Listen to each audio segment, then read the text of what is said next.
చిన్న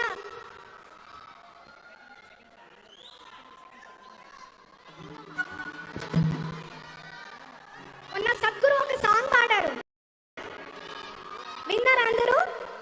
అది హిందీలో, మనం తెలుగులో చిన్న ఏదో నాకు నచ్చి శ్యామన్నతో రాయించుకున్నా. నచ్చింది, నాకు పాడాలనిపించింది ఎందుకో సద్గురు ముందు. చాలా బాగా పాడారు సద్గురు మీరు. సో మీ అందరి కోసం నిన్ను నన్ను కలిపిన బంధం మట్టిదిరా అనుబంధం, పంచిన ఒడినే మరిచామంటే మన పుట్టుకనే ఇక వ్యర్థం. అరచేతుల్లో మోసే అమ్మతనం చూసావా, తల్లి రుణాన్నే తీర్చే సమయం ఈ రోజే అనలేవా, ఈ రోజే అనలేవా. Thank you Sadhguru, thank you so much. మీ అందరి కోసం వన్ మోర్ సాంగ్.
పక్షులు పశువులు జీవరాశులకు మూడు గూడునిచ్చే తల్లిరా చెట్టు.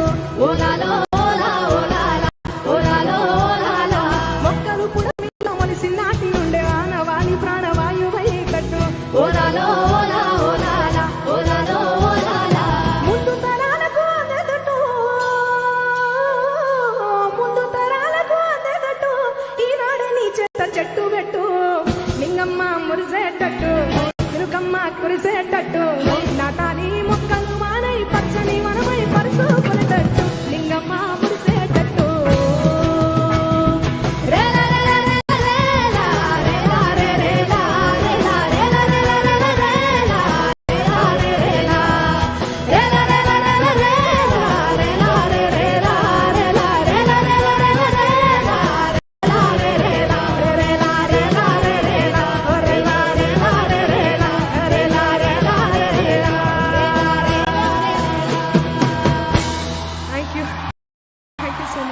Thank you so much, Sadhguru, and thanks a lot.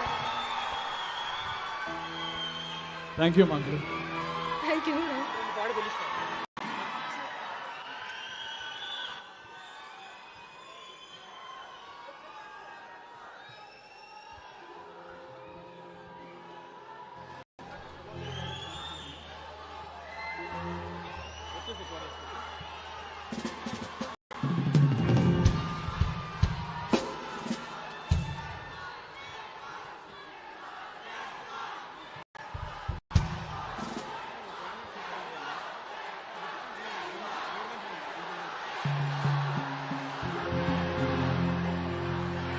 Check.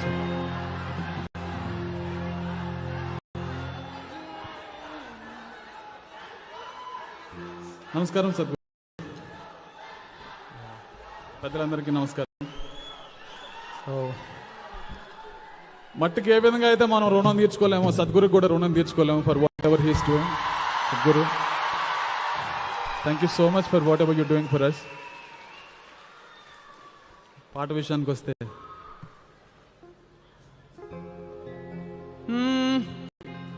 ఒట్టి మట్టేగా అంటావేమో, ఒట్టి మట్టే అనుకుంటున్నాం. ఆ సారవంతమైన మట్టి కనుక సారాన్ని కోల్పోతే మనం మానవాళి మొత్తం మట్టి కొట్టుకోవాల్సి వస్తుంది. అంత సీరియస్ విషయం. But we should thank Sadhguru for bringing up this kind of issues. Only you can do, Sadhguru.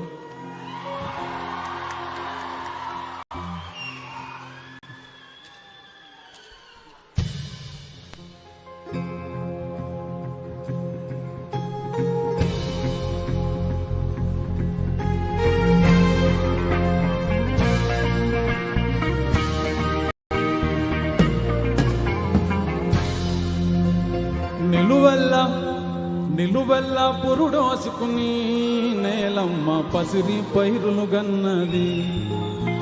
చెట్టు సేవల పుట్టలతో జీవుల మనుగడకు అనువైనది. పురుగు పుట్ర సేరికతో సారం మట్టికి తోడైనది. పశుల పక్షుల తోడుగా జీవం నేలపై పహరాడింది. ఒట్టి మట్టేగా అంటావేమో, మనుగడ పుట్టేది గిట్టేది మట్టిలోనే గదరా. మట్టేరా పుట్టుకకు ఆధారం, మోసేది నివారం, అన్నమయ్య కలిగించే మమకారం. మట్టేరా ప్రాణమున్న బంగారం, జీవకోటికి గర్భం, వట్టిపోని గుడ్డెలను తీర్చుకోరుడం. మట్టేరా పుట్టుకకు ఆధారం, మోసేది నివారం, అన్నమయ్య కలిగించే మమకారం. మట్టేరా ప్రాణమున్న బంగారం, జీవకోటికి గర్భం, వట్టిపోని గుడ్డెలను తీర్చుకోరుడం.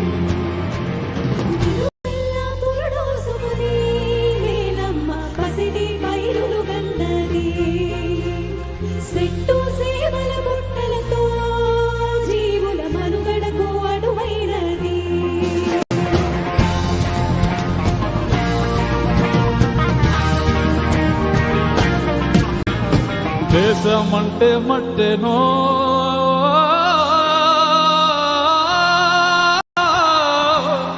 దేశం అంటే మట్టేనోయ్, మట్టి లేకుంటే మనిషెక్కడో.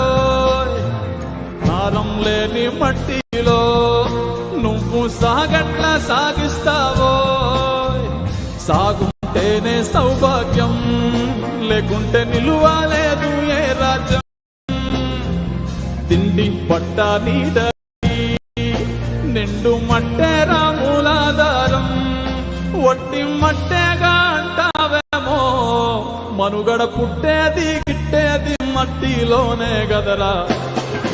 మట్టేరా పుట్టుకకు ఆధారం, మోసేది నీ భారం, అన్నమయ్య కలిగించే మమకారం. మట్టేరా ప్రాణమున్న బంగారం, జీవకోటికి గర్భం, పట్టిపోని ఎప్పుడేలను తీర్చుకోరు. మట్టేరా పుట్టుకకు ఆధారం, మోసేది నీ భారం, అన్నమయ్య కలిగించే మమకారం. మట్టేరా ప్రాణమున్న బంగారం, జీవకోటికి గర్భం, పట్టిపోని ఎప్పుడేలను తీర్చుకోరు. నిలువెల్ల పురుడోసుకుని నేలమ్మ పసిరి పైరులు గన్నది. చెట్టు సేవల పుట్టలతో జీవుల మనుగడకు అనువైనది.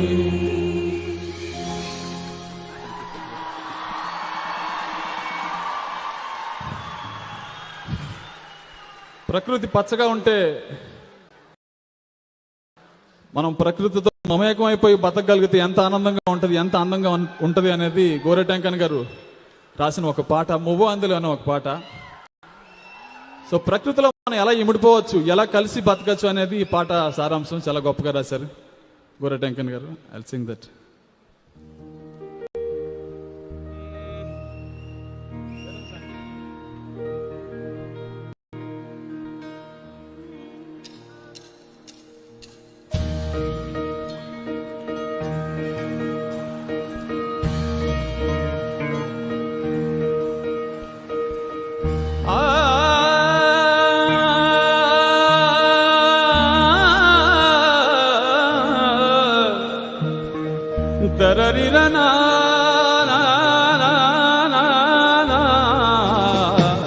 మువ్వ అందలు ముత్తు కిన్నెరా చేతిలో పడదామా, పాట పాడుకుంటా ఆటాడుకుంటా పయన వెళ్దామా. మువ్వ అందలు ముత్తు కిన్నెరా చేతిలో పడదామా, పాట పాడుకుంటా ఆటాడుకుంటా పయన వెళ్దామా. హే మువ్వ అందలు, ఓహో మువ్వ అందలు, చేతిలో పడదామా, పాట పాడుకుంటా ఆటాడుకుంటా పయన వెళ్దామా. నువ్వు అందరూ ముద్దు కిన్నెరా చేతిలో పడదామా, ఆట పాడుకుంటా ఆటాడుకుంటా పయన వెళ్దామా.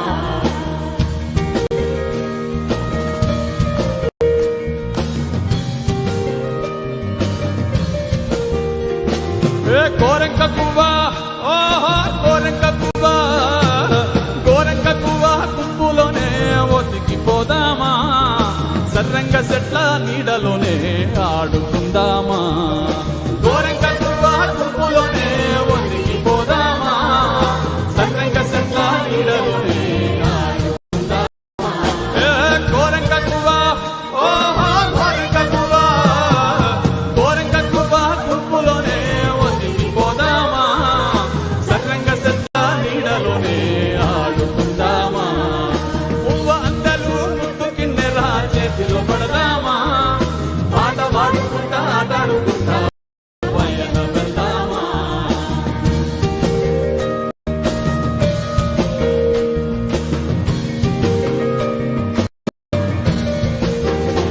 ఏ చెట్టు గుట్ట, ఓరరాజ చెట్టు గుట్ట, చెట్టు గుట్ట పుట్టలతోని సెలిమి చేద్దామా. ఓ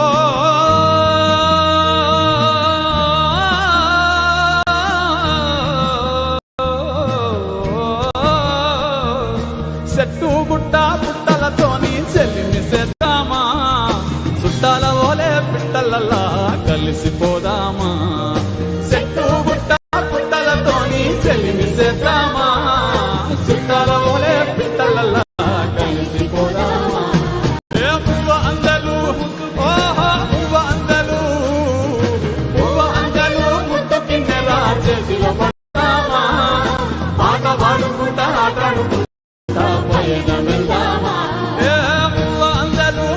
కిన్నెరా చేతిలో పడదామా, పాట పాడుకుంటా ఆటాడుకుంటా పయనం వెళ్దామా.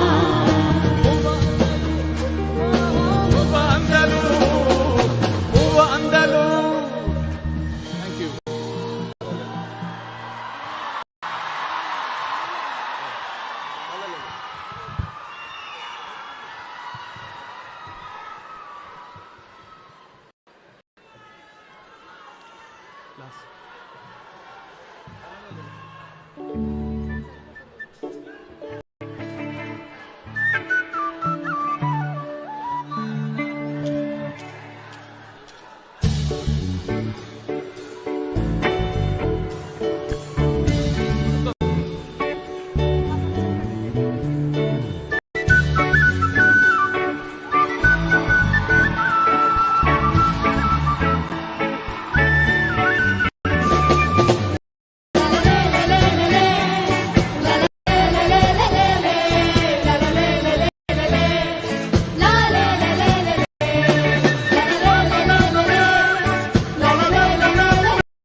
Thank you so much.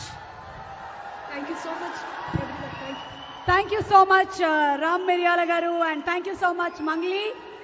మీ పాటల్లో మామూలుగానే మట్టి వాసన గుబాళిస్తుంది. ఈ రోజు మట్టి కోసం Sadhguru conscious planet save soil movement లో మరింతగా మట్టి వాసనని వెదజల్లినందుకు ధన్యవాదాలు తెలియజెప్తున్నాము. Thank you so much Mangli and Ram Miryala. And thank you so much all the earth buddies. What a wonderful energy. Thank you. Sadhguru Hyderabad reach అయినటువంటి ఈ శుభ సందర్భంగా జరుగుతున్న ఈ సేవ్ సాయిల్ ఈవెంట్ లో భాగంగా ఇక్కడికి విచ్చేసినటువంటి honourable minister for agriculture Shri Niranjan Reddy గారిని సాదరంగా వేదికపైకి ఆహ్వానిస్తున్నాము. May we request our honourable minister for agriculture Singireddy Niranjan Reddy garu to please come on stage and address the gathering. వారిని వచ్చి మాట్లాడవలసిందిగా రిక్వెస్ట్ చేస్తున్నాము. మంత్రివర్యులు మీరు మాట్లాడిన తర్వాత అప్పుడు సద్గురు గారు వేదిక మీదకి రావడం జరుగుతుంది. ముందుగా మినిస్టర్ నిరంజన్ రెడ్డి గారిని వచ్చి మాట్లాడవలసిందిగా రిక్వెస్ట్ చేస్తున్నాము. మీకు ఘన స్వాగతం పలుకుతున్నాము. Thank you so much Telangana government and thank you so much agriculture minister. Thank you.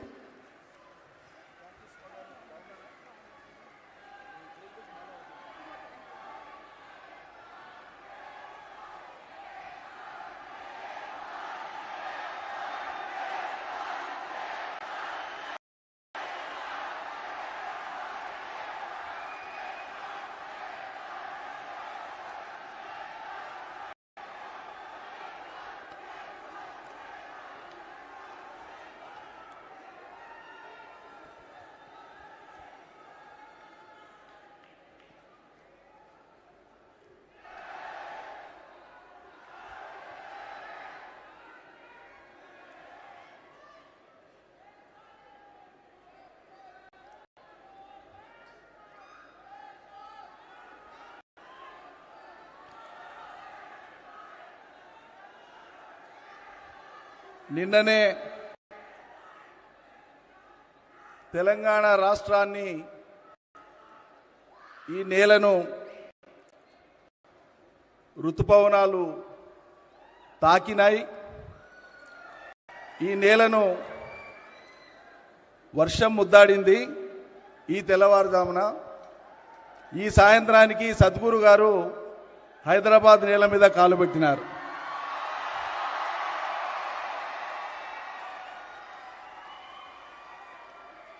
వారికి తెలంగాణ రాష్ట్ర ప్రభుత్వ పక్షాన, తెలంగాణ రాష్ట్ర ప్రజల పక్షాన, నా పక్షాన, రాష్ట్ర వ్యవసాయ శాఖ పక్షాన, రాష్ట్ర రైతన్నలందరి పక్షాన, నా సహచర మంత్రివర్యులు సోదరులు సభలో ఉన్నటువంటి గౌరవనీయులు శ్రీ శ్రీనివాస్ గౌడ్ గారి పక్షాన, స్పోర్ట్స్ చైర్మన్ వెంకటేశ్వర రెడ్డి గారి పక్షాన, ప్రకృతి ప్రేమికులు విద్యార్థికులైనటువంటి మా మిత్రులు వేదకుమార్ గారి పక్షాన, ఈ సమావేశంలో సభలో ఉన్నటువంటి వేలాది మంది పక్షాన వారికి హృదయపూర్వకంగా నేను స్వాగత సుమాంజలి తెలియజేస్తూ, నమస్కరిస్తూ, మీ అందరికీ నమస్కారాలు తెలియజేస్తూ, పెద్దలకు, పర్యావరణ హితులకు, భూమి పుత్రులకు, ఈ నేల బిడ్డలకు,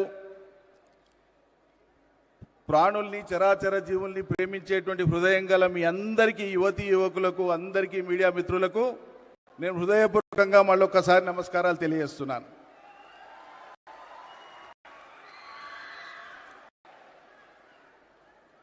సద్గురు గారు, మీ యొక్క దీక్ష ఒక మార్గదర్శనం చేసేటువంటి సంకల్పం. ఈ తాత్విక ఆలోచనలు ఈ తరంతో పాటు భావితరాలను ప్రభావితం చేస్తూ రాబోయే తరాలకు కూడా దారి చూపించేటువంటివి. మేము మీ విశ్వాసాలను ఈ అంశానికి సంబంధించినటువంటి విషయంలో, ప్రత్యేకంగా సేవ్ సాయిల్ విషయంలో ముమ్మాటికి ఏకీభవిస్తూ, అనుసరిస్తూ ఉండేటువంటి వాళ్ళము, ఆచరిస్తూ ఉండేటువంటి వాళ్ళం.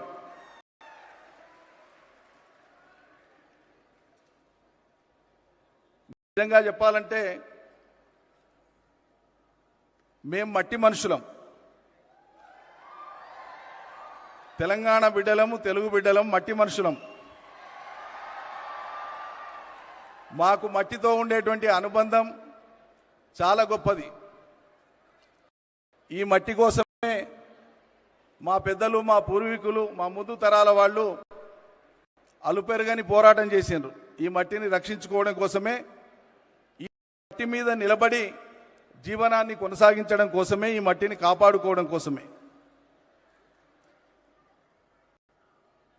మీ అందరికీ తెలుసు, ప్రకృతి మానవాళికి అందించినటువంటి ఒక అపురూపమైనటువంటి కానుక, సహజమైనటువంటి సంపద మన నేల, మన భూమి. భూమి ఉపరితలంలో ఉండేటువంటి నేల.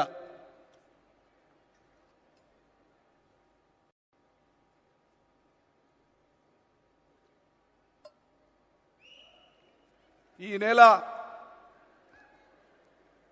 మనకు నేల లేనిది జీవం లేదు, జీవం ఉండేది నేలలో. జీవం మనుగడ సాగించాలంటే నేల కాపాడబడాలి.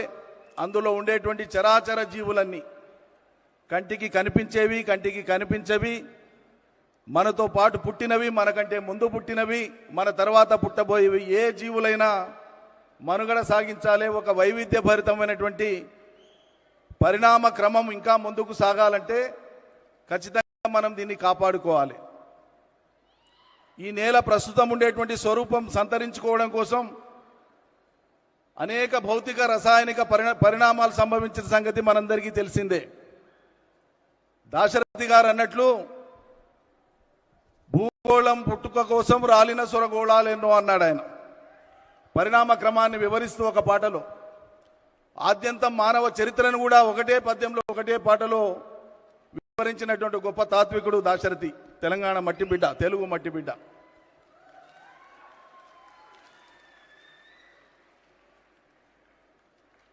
పరిణామ క్రమంలో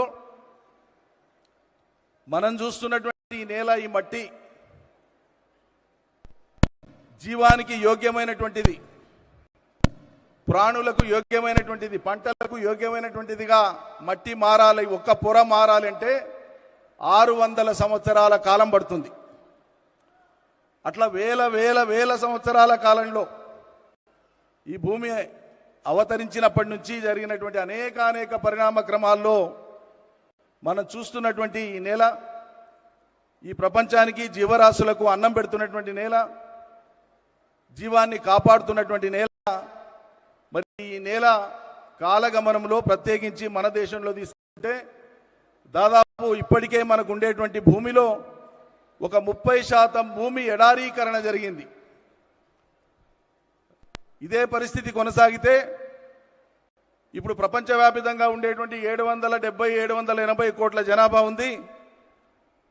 మరో దశాబ్ద కాలం గడిస్తే దాదాపు అది దశాబ్దన్నర గడిస్తే దాదాపు 900 కోట్లు అవుతుందని చెప్పి అంచనాలు ఉన్నాయి.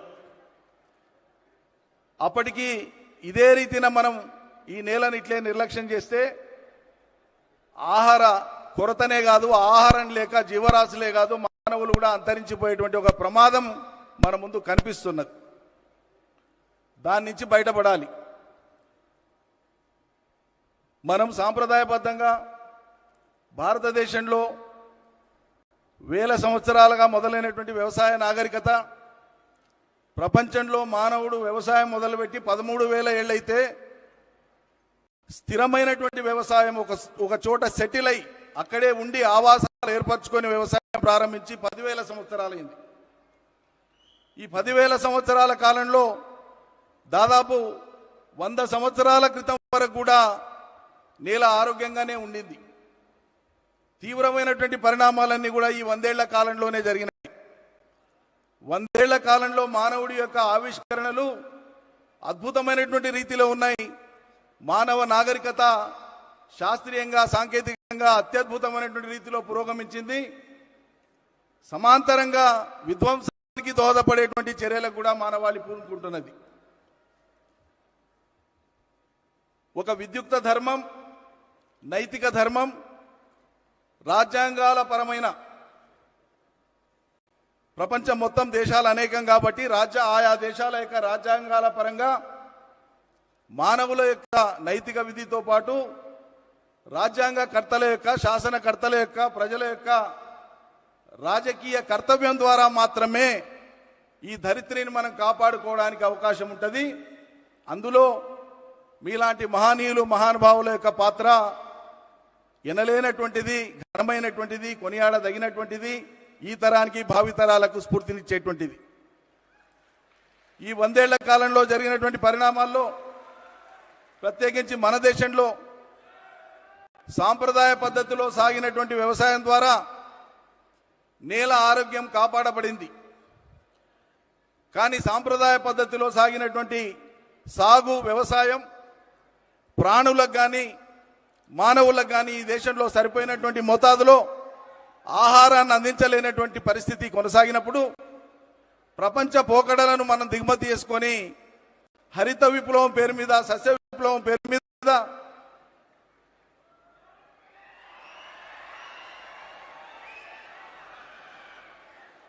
మనం మితి మించినటువంటి సేవ్ సాయిల్,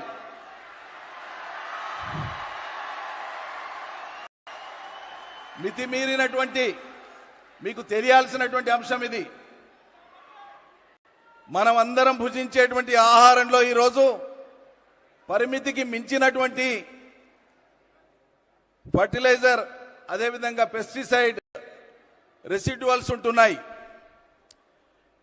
వీటిని తగ్గించకపోతే, వీటి వాడకాన్ని రేషనలైజ్ చేయకపోతే, irrational usage of fertilisers and chemicals and pesticides, వాటి మీద స్థిరమైన నియంత్రణ లేకపోతే భవిష్యత్తు అంధకారం అవుతుంది. అందుకోసమే చివరి విషయం చెప్పి నేను ముగిస్తాను.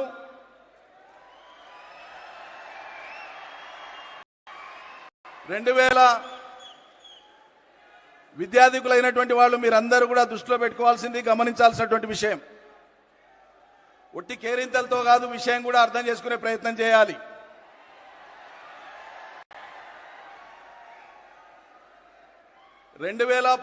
సెప్టెంబర్లో వారికి యుఎన్ఓతో అనుబంధం ఏర్పడింది కాబట్టి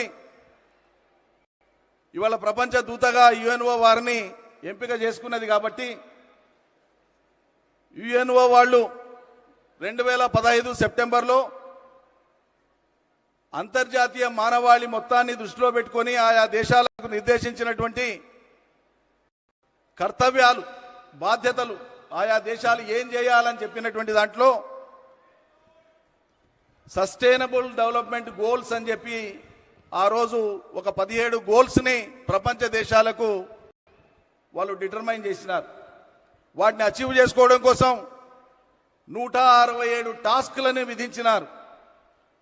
అందులో భాగంగా ఆ 17 గోల్స్లో ప్రధానమైనటువంటివి ఈ ధరిత్రిని కాపాడుకోవడం, నేలను కాపాడుకోవడం, పర్యావరణాన్ని కాపాడుకోవడం, పచ్చదనాన్ని పెంచడం, అవిద్య లేకుండా చేయడం, పేదరికం లేకుండా చేయడం, శుద్ధమైన నీళ్లు ప్రపంచ మానవాళికి అందరికీ అందేటట్లు చేయడం, యుద్ధాలు లేకుండా చేయడం, ఇట్లా అనేకమైనటువంటి అంశాలు ఉన్నాయి.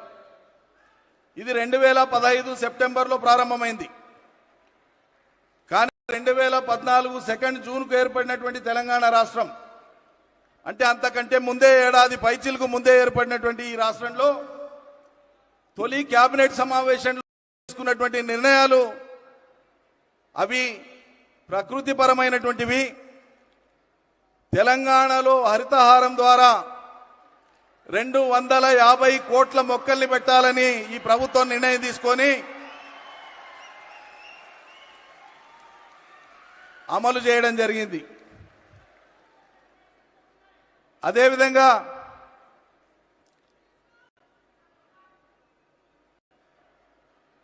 నీటి వనరులను సంరక్షించడం కూడా నేల ఆరోగ్యాన్ని కాపాడడానికి తోడ్పడేటువంటి అంశం. నీరు లేని నేల మళ్ళీ ఎడారిగానే మారుతుంది, అది ఇంత సారవంతమైందైనా. కాబట్టి నేలకు అవసరమైనటువంటి నీరు వర్షాధారంగానే కాక వర్షాధారంగా వచ్చినటువంటి నీళ్లను నిల్వ ఉంచుకొని సముద్రంలోకి కలిసేటువంటి నీళ్లను ఒడిసిపట్టి ఎక్కడికక్కడ చెరువులు, కుంటలు, వాగులు, వంకలు, ప్రాజెక్టులు, రిజర్వాయర్ల ద్వారా ఇలా తెలంగాణ భారతదేశంలో భూగర్భ జలాన్ని పెంచడంలో నంబర్ 1 రాష్ట్రంగా నిలిచింది. ఎక్కడ చూసినా కూడా నీటి సంపద, జల సంపద. ఈరోజు తెలంగాణ నేల మీద మనుషులే కాదు, వ్యవసాయం వృద్ధి అయినటువంటి కారణంగా తెలంగాణ నేలంతా పచ్చబడ్డది. ఎక్కడ చూసినా కూడా పచ్చదనంతో పరుచుకొని ఉన్నది. అదేవిధంగా తెలంగాణలో పశువులు కానీ, గొర్రెలు కానీ, ఇతర జీవ సంపద అయితే లైవ్ స్టాక్ అంటామో మనం, అది సుమారు 2019 లెక్కల ప్రకారంగా 5 ఏళ్లకోసారి పశు గణన జరుగుతుంది. 2019 లెక్కల ప్రకారంగా 3,26,00,000 జీవాలు ఉన్నాయి ఇవాళ తెలంగాణలో. ఆ జీవాల వల్ల జరిగేటువంటిది, అవి నేల మీద సంచరిస్తూ ఆ వాటికి దొరికిన ఆహారాన్ని భుజిస్తూ వాటి మలమూత్ర విసర్జన ద్వారా భూమి సారాన్ని పెంచేటువంటి ప్రక్రియ కూడా తెలంగాణలో జీవజాతులు తోడ్పడుతున్నాయి. ఈ విధంగా రాబోయే తరాలకు ఈ నేలను కాపాడుకోవడం ద్వారా ఒకటి ఆహార భద్రతను, రెండు మంచి పర్యావరణాన్ని అందించేటువంటి బాధ్యత మనందరిది. ప్రపంచ ప్రఖ్యాత ఆంథ్రోపాలజిస్ట్ ఎన్రిక్ సాల్మన్ చెప్పినటువంటి విషయం, మనం బంధం జీవులం అంటే మనుషులమే కాదు, అన్ని రకాల జీవులతో మనకు బంధం ఉంది, అనుబంధం ఉంది అన్నటువంటి దృష్టితో మనం గాలి పీలుస్తున్నాం, అవి కూడా గాలి పీల్చుకుంటున్నాయి, వాటి గాలి మనం పీల్చుకుంటున్నాం, అవి జీవించాలి మనం జీవించాలనేటువంటి ఒక సిద్ధాంతంతో, కారుణ్యమైనటువంటి భావనతో, కంపాషన్తో ఈ భూమి మీద మానవుడు ఒక్కడే కాదు హక్కుదారుడు, సమస్త జీవజాతులన్నీ హక్కుదారులైనటువంటి విధంగా భావితరాలకు ఈ సందేశాన్ని తీసుకొని పోవాలి. దీన్ని మనం అందరం ఆచరించాలని చెప్పి మనవి చేస్తూ, తెలంగాణ ప్రభుత్వ పక్షాన మీ యొక్క ఫౌండేషన్ చేస్తున్న కృషికి మేము అనుబంధంగా ఉంటాము, తోడుగా ఉంటామని చెప్పి ప్రకటిస్తూ మీ అందరికీ ధన్యవాదాలు అర్పిస్తూ ముగిస్తాను. జై తెలంగాణ, జై Bharat.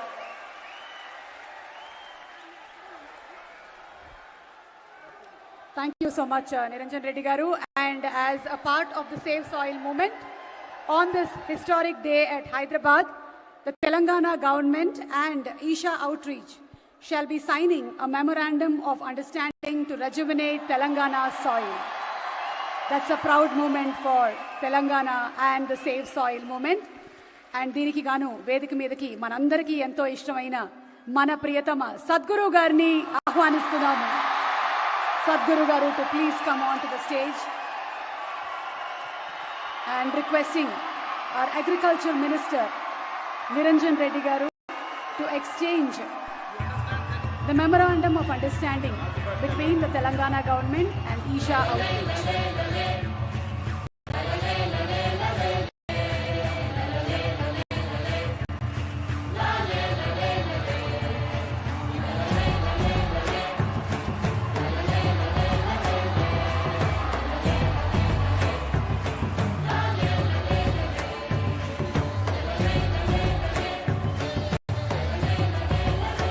Indeed is a historic movement.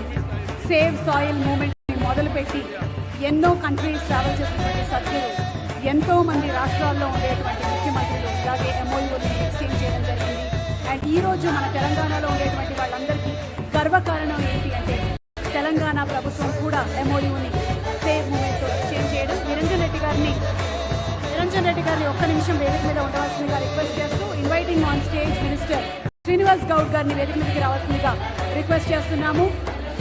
Srinivas Goud garu, minister for transition and excise, sports and youth services tourism, please come on stage. ఈరోజు ఈ కార్యక్రమానికి వచ్చేసినటువంటి శ్రీనివాస్ గౌడ్ గారికి కూడా మా సాదర స్వాగతం పలుకుతున్నాము.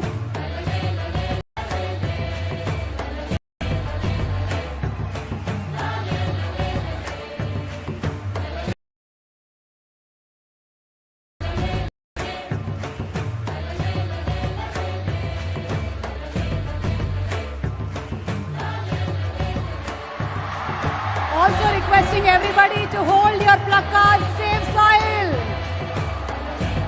మీరు చేయగలిగింది మీ social media pages, Twitter, Insta, FB ఎక్కడైనా సరే ఈ మెసేజ్ ని మీరు షేర్ చేయండి. మీ కంపెనీస్ లో కూడా మీరు ఈ మెసేజెస్ ని షేర్ చేయండి. Address the cause and be earth buddy. Let's join hands together for save soil. మట్టిని రక్షించండి, అది మనల్ని రక్షిస్తుంది. మట్టి లేకపోతే మనం లేము. Thank you so much Niranjan Reddy garu, thank you so much Srinivas Goud garu, అలాగే వచ్చినటువంటి తదితర డిగ్నిటరీస్ అందరికీ కూడా థ్యాంక్ యూ చెప్తూ, the conscious planet, the save soil movement is an effort to save our planet's soil from extinction. As occupants of a shared planet, are we going to be regretful or a responsible generation? What are we going to be? A wonderful, responsible generation, aren't we? So here's presenting to you a video that explains the science behind the Save Soil movement. Please orient yourself towards the screens, please. And here we have the video that explains the science behind the Save Soil movement. We are talking about climate change, carbon emissions, and global warming and various other aspects, but we are not addressing soil. Soil is the habitat upon which zillions of lives thrive. Once there is no richness in soil, then you have forsaken the planet in many ways.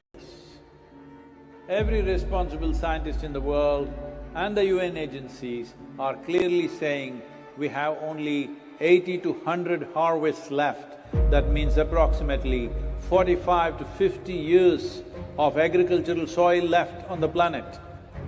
By 2045, we will be producing 40% less food than what we are producing right now, and our populations will be 9.3 billion people. The food shortages that could manifest in the next 25 years, the consequences of that is unimaginable. Civil wars will unfold across the world once there is food shortage. What we are facing now is soil extinction. Why is soil becoming extinct? Where is it going away? What is happening to our soil? We must understand, if you add organic content to sand, sand will turn into soil. If you remove all organic content from the soil, soil will become sand. In normal agricultural soil, the minimum organic content should be between 3 to 6%. The most minimum is 3%. At least this minimum to keep the soil alive, to keep the soil as living soil is a must.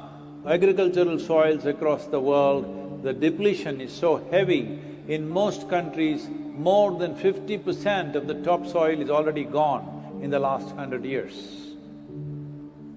The nutrient levels have dropped significantly. The level of micronutrients you would get from your food in early 20th century to what you are getting from the same food now has dropped 90%. If you ate one orange in 1920s, what you got from it, now in 2020, if you have to get the same, you will have to eat 8 oranges. This is what we have done to our food. Soil is the biggest ecosystem on the planet, and so few people know anything about it.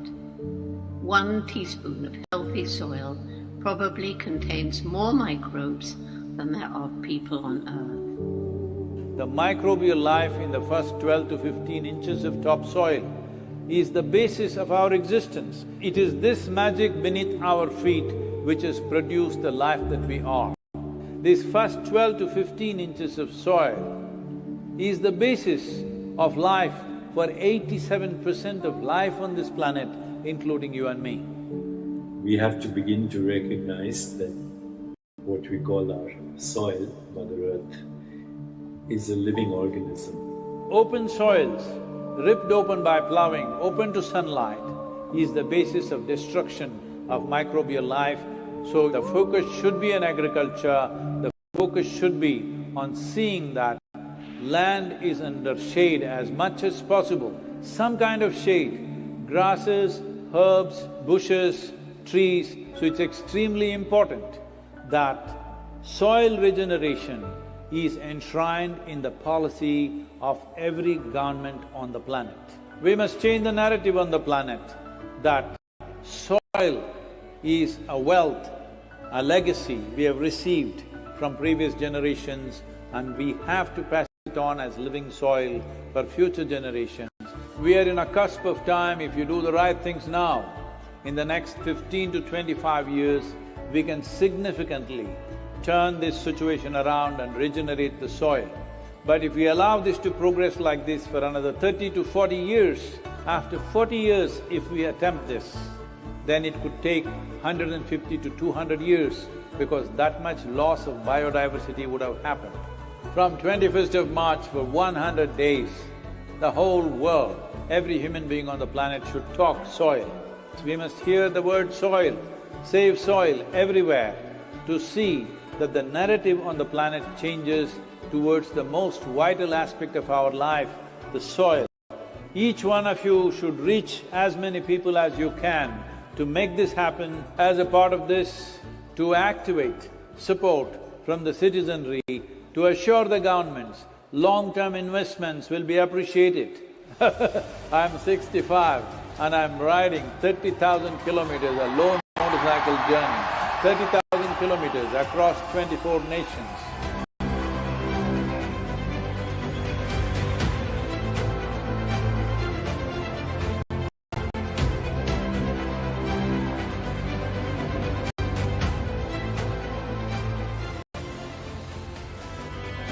Sadhguru, thank you for what you're doing. Dear Sadhguru, one of the world's voices and leaders on soil conservation. وابدا بالنسبه لنا في رابطه العالم الاسلامي As for the Muslim World League, we are completely ready to help you.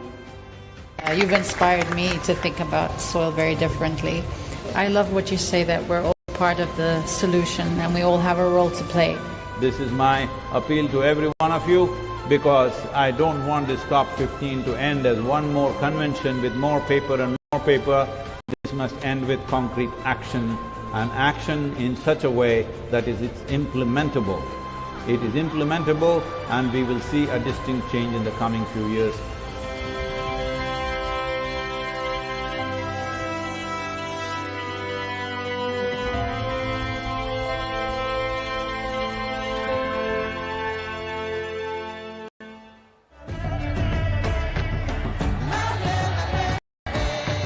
This is a perfect confluence of how we see things and the importance of the soil. Save the soil. Our soil needs nourishment. Save soil. Let us make it happen.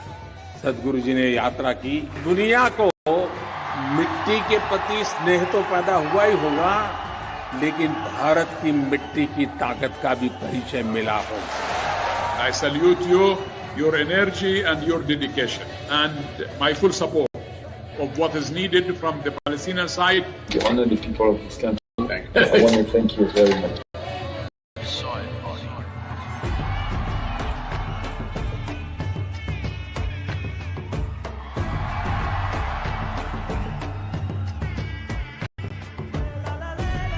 And the movement that you have taken up, I could not expect any more God's blessing than that. Sadhguru, and this campaign is so important. We're going to save the soil. Do your part. Let's save soil and create a conscious planet. Save soil. Save our soil. Save soil. Sadhguru, save soil, my friend. Save soil. Let's make it happen. Antigua and Barbuda is part of the Save Soil mission. We commend you for what you're doing. That is why we are happy to sign the MOU. The science and philosophy that backs the thought behind the movement is tremendous. We welcome you in Hyderabad, and please show us the right direction towards policy. Save soil. Let's make it happen. It is time to save the soil. Save soil. Let's make it happen. We know what we must do, so let's make it happen. Let's make it happen. Let's make it happen. Let's make this happen. Let us make it happen. Let's make it happen. Let's make it happen. Save soil. Let's make it happen. Soil is not our property. It's a legacy that's come to us from previous generations, and we must pass it on as living soil for future generations. So let's take the action now. Repu kaadu, ellundi kaadu, ee roje. Let's take the action and let's save soil. As we are entering into the conversation with Sadhguru and Samantha, an announcement for all of you all. We have live translation in Telugu that's available for the event today. Please tune your mobile phone radios into 88 frequency for Telugu, or you can visit the website. For any translation support, visit the translation help desk. We would also like to thank our sponsors, our national sponsor PVR along with our other partners, Cine Media partner UFO Movies, Superflow and Colroot Group, local sponsors Cofax, Patel Groups and Laurus Labs. Thank you so much for being associated with Save Soil. And I'm delighted to announce in conversation event, yes, Samantha Ruth Prabhu with Sadhguru. The very versatile actress is the recipient of several awards including 4 Film Awards South, 6 South Indian International Movie Awards and 2 Andhra Pradesh State Nandi Awards. Apart from her acting career, she also has started her own NGO, Pratyusha Support, to provide medical support for women and children in 2012. Ladies and gentlemen, presenting to you Samantha Ruth Prabhu, manandariki chala ishtamainatvanti mana Sam, ee roju in conversation with Sadhguru. So may I request once again our dearest Sadhguru to please come on stage. Whether it is a question related to our physical self, spirituality, family or planet, one thing that we all know is ask Sadhguru. Our solution to all the problems, our dearest Sadhguru in conversation with Samantha.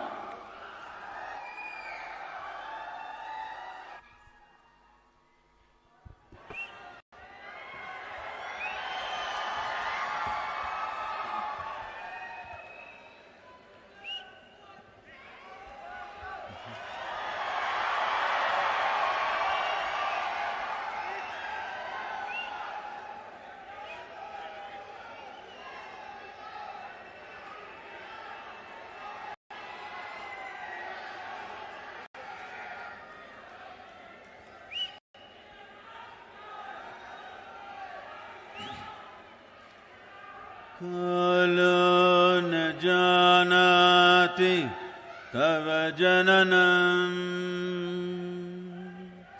Kalo na janati tava samapanam, Drushto maya tava mahakara yogesh Ishvara Kala Kala Yogeshwara Kala Kala. Namaskaram. Namaskaram to everyone. Namaskaram to you. Please, please. So, okay. Don't tell me, huh? You need to tell the world.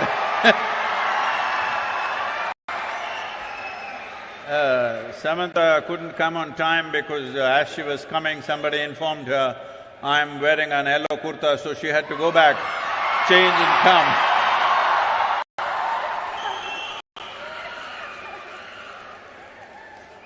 Good evening, Sadhguru. It is absolutely an honor. Her volume up, please. It's absolutely an honor to be in your presence. I don't usually carry cue cards, but you know, when you talk, you have the tendency to make people freeze, and I might forget my name, so better safe than sorry. Welcome back to Hyderabad. Thank you. The 94th day of your motorbike tour to Save Soil. 562 events, 26,000 kilometers. I'm just tired saying it. Don't you ever get tired, Sadhguru? See, people continuously asking me almost everywhere, looking at the schedule and the distances we are making. Like what is that, 562 events. 562 events means on an average 8 to 9 events per day is what's been happening along the way apart from the riding. So,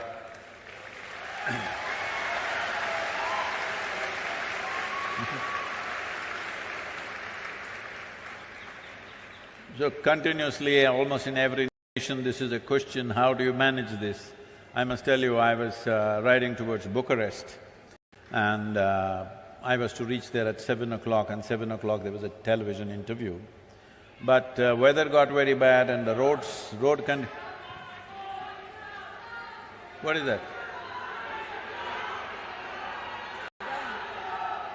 Can't hear?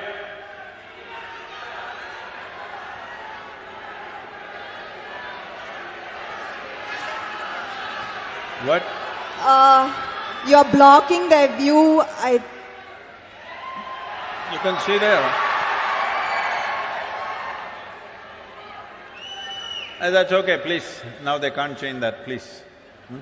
You look at the screen. You always seen Samantha only on the screen, so what does it matter? It's not me they're here for, Sadhguru. Huh? It's not me they're here for. So I was to go there at 7 o'clock in the evening, but the ride became 9.5 hours instead of 6 hours as it was planned. So I reached there around 11:15 and they were still waiting, the television crew. So I walked straight into the event and well, an hour and a half when we finished, it was nearly 1 o'clock in the morning, and then I was talking to them. So this anchor said, at this age, how do you ride for 9 hours and come and do an interview and you're still fine? He repeated the word "this age" 3 times and I didn't like it. I'm warning you so that you don't use that. I'll make note. So I told him, see, I lived my life so intensely, I never had the time to get old.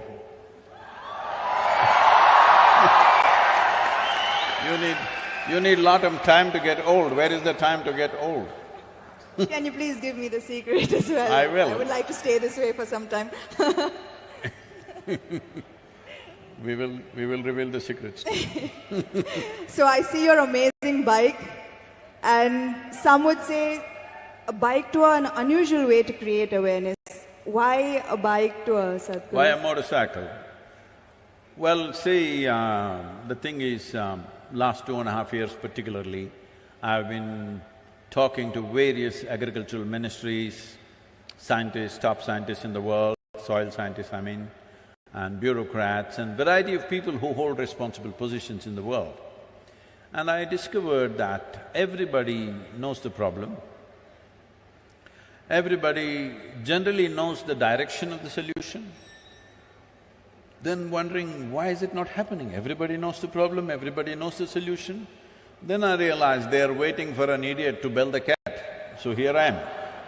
So if I fly around and do it, it won't have that. So I have to walk. If I walk, I may die. Most probably, yes. Or if I cycle, definitely it'll kill me. So motorcycle could kill. There were many dangerous moments. It could, when you're going at this pace, when I say this pace, like every day, we're well above the speed limits and trying to get to the place because events are happening on the way. They're stopping us on the roads and there are events. So, I don't hold… I'm not a minister, I don't hold any position of power in the world, I don't have any, anything to command because I don't have an army. All I have is, I have people's love and goodwill. So, I thought, so that is the only asset I have, so that's the only thing I can play with. I've been talking about this for 30 years and whenever I speak about it, people say, this is great, this is fantastic, and then they will sleep on it. So, now we wanted to awaken something. I knew the simple way for me to do it is to put myself to some risk.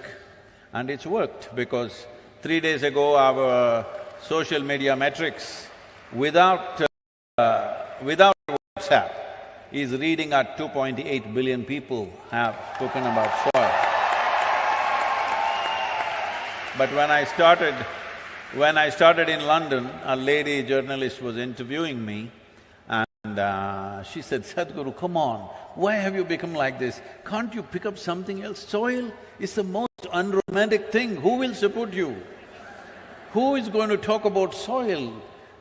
Just don't do this, do something else. Talk about the sky, maybe heaven.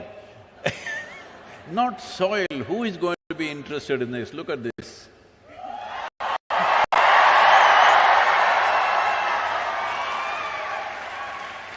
There is this constant question about river water being wasted to the ocean, Sadhguru. So, is there a way that we can save it?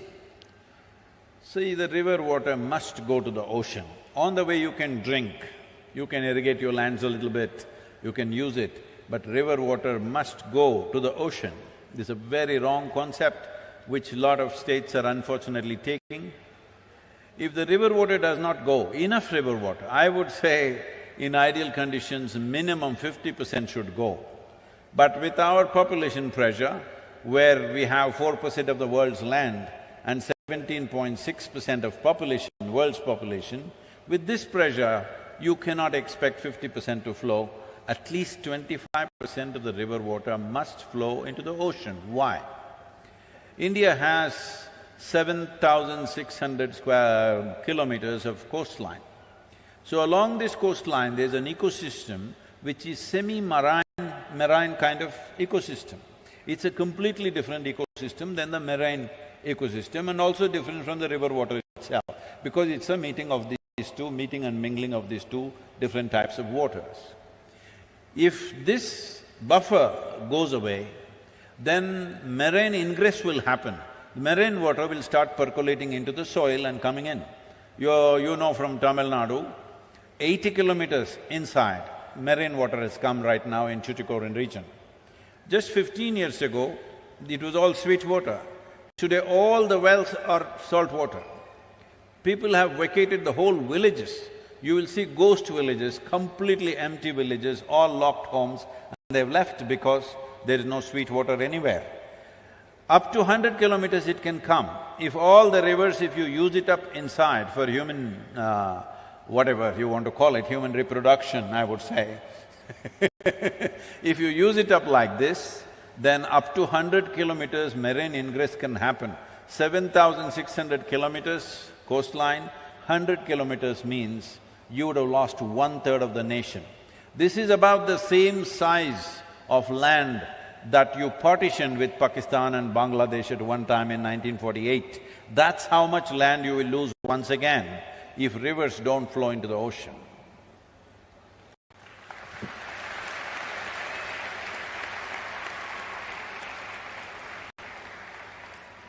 Sadhguru, since I have this time with you, I'm going to be greedy and ask a few questions that have been on my mind for a while.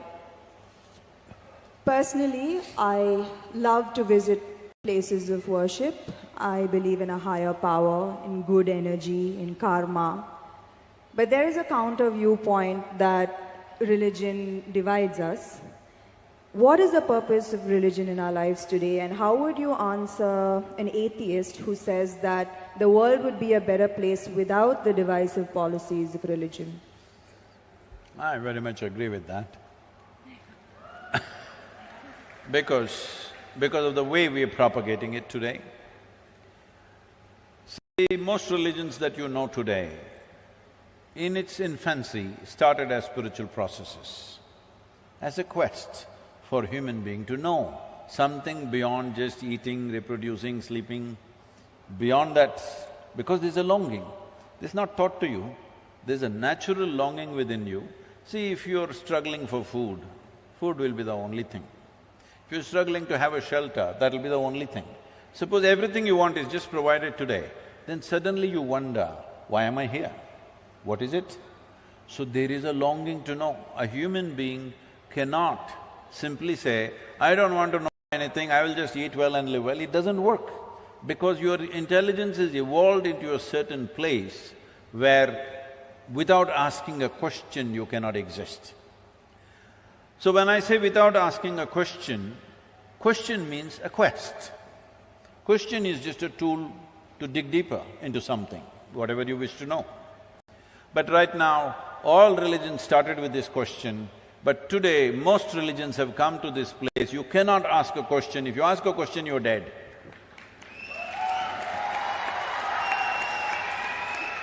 So, with what purpose it started and what it has become today is a different thing.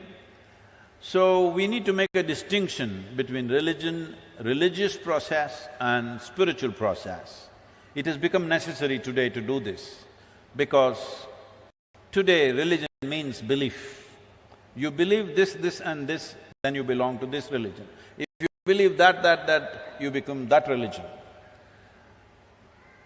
So when you say, I believe something, it's like this. How many of you here believe you have two hands? All of you just raise one hand. If you believe you have two hands, do you believe you have two hands or you know that you have two hands? You know. If somebody starts an argument with you to prove that you have no hands, if the argument becomes too overwhelming, one slap in the face. He knows you got hands. This happens in the movies, huh? But in God you believe. Why? Because you're still not even straight enough to admit what you do not know as I do not know. This much sincerity should enter human heart and intelligence. What I know, what I do not know, I do not know. What is the problem? Whatever I do not know, I believe. You're destroying I do not know. I do not know is the most tremendous possibility in your life. When you see I do not know, the longing to know, the seeking to know, and the possibility of knowing becomes a reality. If you destroy I do not know, you will just believe something because it's come from some authority, or people claim it's come from an authority. Or in other words, in your life, authority becomes the truth. Spiritual process means truth is the only authority for you.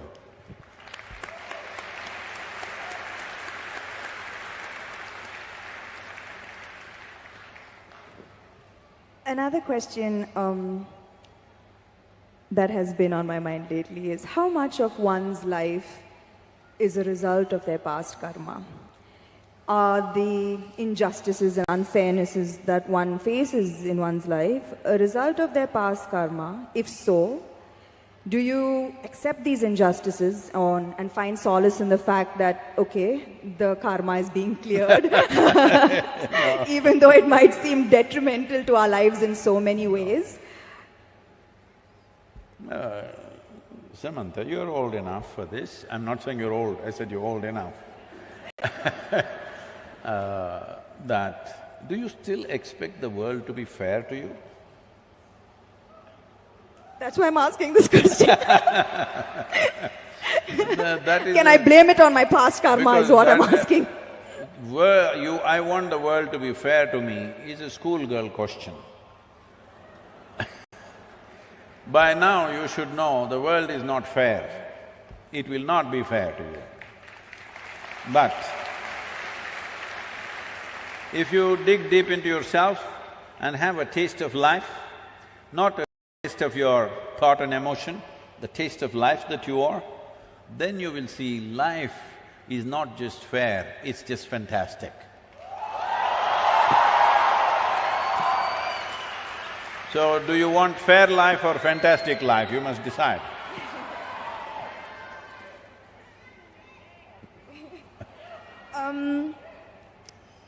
I've noticed this, that beyond the material ego, there is now suddenly a widespread… Who is this ego guy, your friend?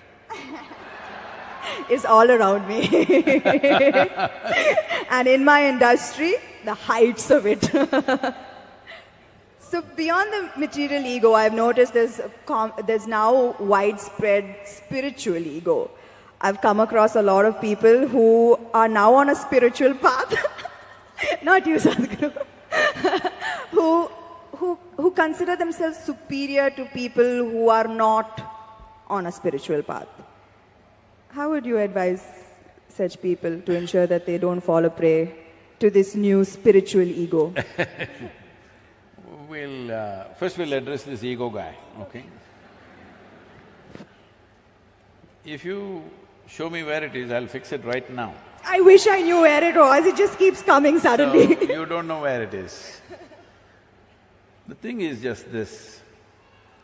See, at certain moments, as a person, as a woman, you are a beautiful person, wonderful person, I mean. I'm sorry, I didn't say only at certain times you're beautiful. You're always beautiful, but certain times you're wonderful, all right? Certain moments maybe you're nasty, possible. So whenever you're nasty, you say, it's my ego. Why don't you say, it's me, I'm sometimes wonderful, sometimes nasty. If you see this, naturally nastiness will go down. But if you say, whenever you're nasty, Mr. Ego does this, and you don't know where he is, you don't know his address or ID, nor do you know his phone number, so how do you fix this guy? So everybody has this going in their life because this is spiritual jargon without being spiritual is all over the place, particularly in India, because we have, 15, 20,000 years of spiritual history, so we know all the words. We know what Atma, Paramatma, this one, that one, Ahankara, everything we know, words only. Words only, noted. So we can just throw words like this and confuse the Western population quite a bit.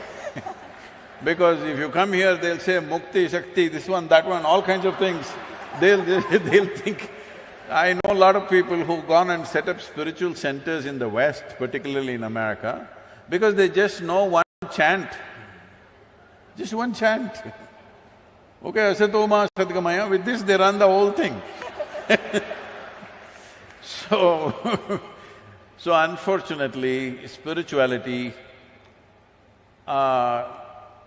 in some ways it's come there. It's come there because there is need in the society, there is not enough source. Because of that, people are manufacturing this here and there. I must tell you this. Is it okay if I take a few minutes?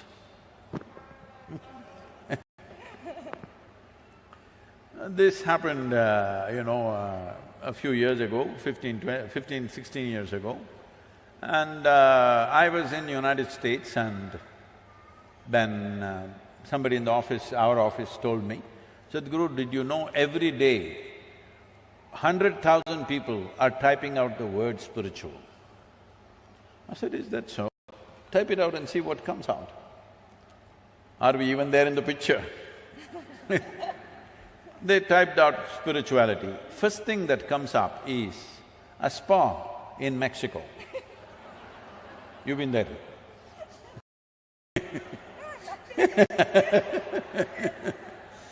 And the next thing that comes out is a call girl in Northern California. She has learnt all that SEO. For everything she says spiritual, spiritual, spiritual, 108 times she uses the word spiritual on her website. You say spiritual, she comes up, number 2. I thought this is a shame. For thousands of years, anything spiritual means people looked east. East means India, that's what it meant.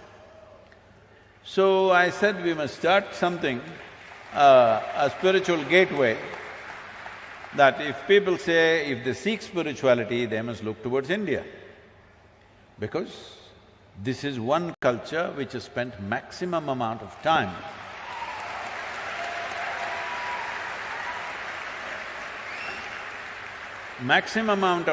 exploring human consciousness and the mechanics of what a human being is, how this functions on the surface and its very core. How does this function? What can we do about it? This has been explored. I'm not saying this out of my Indian origin, I'm saying this after looking at the world closely, that nowhere else has it been looked at like this. So, I said, we must start a spiritual gateway, India, the spiritual gateway. As a part of this, I thought, till then, I must tell you this, till about 15 years ago, I had not met a single guru in this country. I just did not meet, I was just busy doing my own work. I never thought I had to go and look for somebody, I had never been to any other ashram anywhere. And then I thought, okay, let me make an attempt, then I started making phone calls. They all received my call pretty well, and then I started visiting some people and started putting together. We had one meeting with 125 gurus. We made this thing that nobody talks about their philosophy. You keep your philosophy, this is just a meeting. This is just about how to enhance your ashram or your yoga center, whatever you have, how to enhance the quality. We will teach you management, we will teach you branding, we will teach you how to make a website, we will teach you how to present yourself to international community. Your philosophy, we don't touch, you don't touch mine, I don't touch yours. You do your own thing. Because that is the beauty of this culture, that it can exist in hundreds of forms, thousands of forms, and it's okay with us. So when I went about doing this, well, I met many wonderful people, but at the same time, at least 60 to 65%, it hurts me to say this, I found that if I walk into an airport or a golf course, I meet better men than in the so-called spiritual centers. Because it's full of jargon, no heart, no depth, no profoundness, simply one chant, one nonsense, one philosophy that they read somewhere. It's going on like this. This needs to change. So to bring this profoundness to people, as people get closer to me, I get harder and harder and harder. Those who are very close to me, I am bloody cruel. Yes, because just to bring integrity into spirituality is so hard. Because the moment they get spiritual, little, like you said, you're calling it spiritual ego, I call it spiritual airs. They get spiritual airs, air bubbles get in their head. Suddenly they start acting funny, they start saying things that don't exist, they start talking about nonsense that nobody understands.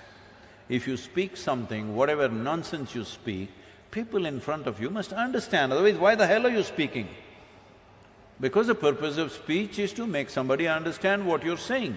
No, if I say something that you don't understand, I become big, you become small. This is rubbish. This is going on for too long. So everybody quotes a book, it all looks like, we are right now talking about earth buddies, we are creating an earthworm image, we are trying to create an NFT, over 40,000 images we have created, we will release it shortly, we'll gift you one earthworm, okay? Now, these are all bookworms who fell out of a book. These bookworms were important when there was low literacy in the societies. Only one man in the village could read the book, suddenly he was very valuable. Now everybody can read, what is the point you reading a book to me? If you have something to say other than the book, you tell me. If you're going to read a book, what is the point? When I was in graduation, when I was in the university, I made an agreement with the teachers, I will not come and bother you with my questions. Just give me attendance. I will stay out. Because if you go there, from the first moment you go there, first attendance, that's the only interesting thing. And after that, they're just reading some notes and everybody's writing down. Those days, fountain pens, kara kara kara kara, it makes noise. I don't like it. As I say, if everything is in that book, give it to us, we'll photocopy it and give it back to you. I don't have to come, you don't have to come. I have many interesting things to do in the town. I don't know about you, but I have many interesting things to do in the town. I don't have to sit here and write down, I can photocopy this. So they didn't want me, so I said, give me attendance. Only once a month I went there to check my attendance, whether they were keeping the deal. I sat in the garden outside, okay? Why I am saying this is, when you are also literate, why should somebody read the damn book to you? You read. If they have something to say which no book can say, of course, then you must listen. So, this whole spirituality as a thing, unfortunately, has fallen on bad times, but slowly it is rising because people's longing is increasing. I must tell you this, 40 years ago when I first started the programs, in our engineering programs, in various different forms, 85% of the people used to come to the programs only for health problems. Only 12–15% came to know something. Today, over 90% of the people come because they want to know something, experience something. Only 8 to 10%.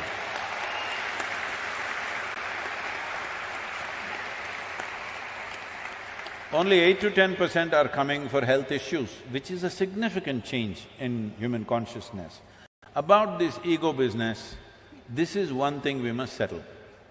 See, within you, is there only one person or two? I think one. You think one? I'm going to go with one. One. That means you're an individual. An individual means, the word individual comes from indivisible. You're not further divisible, that's good, you're an individual. If you are two, then you're either schizophrenic or possessed, psychiatrist or exorcist. Either a psychiatrist or an exorcist has to come. So this is very important, everybody settle this, that don't talk about Atma, Paramatma, ego, this one, that one. You are an individual. What kind are you? Are you a wonderful one or a nasty one? Fix the damn thing.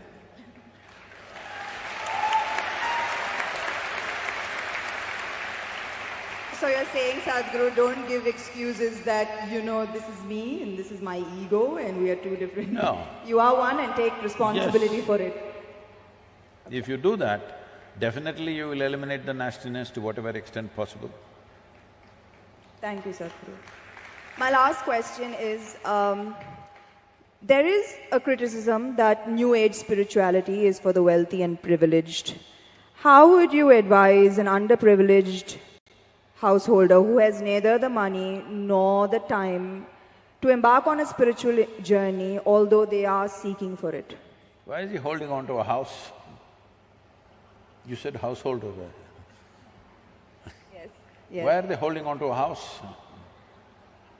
You should live in a house, you should not hold on to it.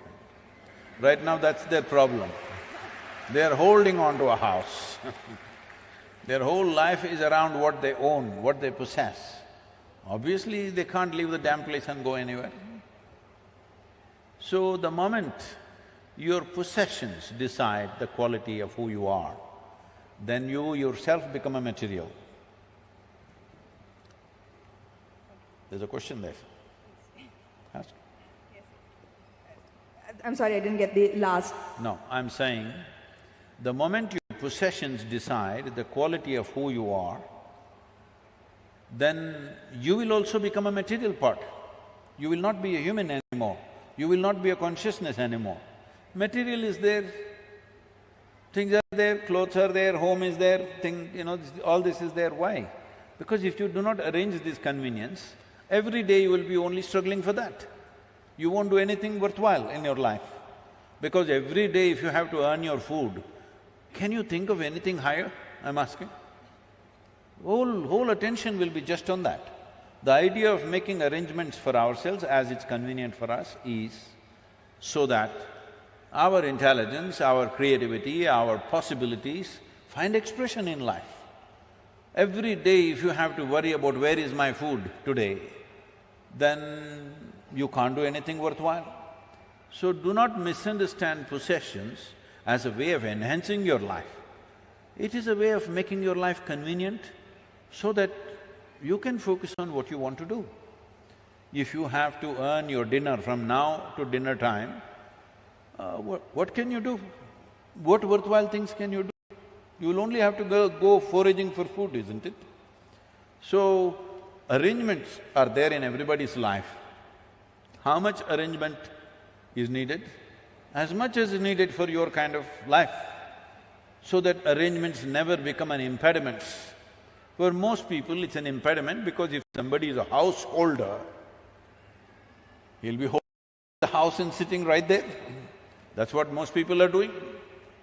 That is what most people are doing. I'm talking about 80, 90-year-olds They say, I want to come to the ashram, Sadhguru, but… What is but? But is nobody to take care of the house. Leave the goddamn house and come, you're 85 years of age.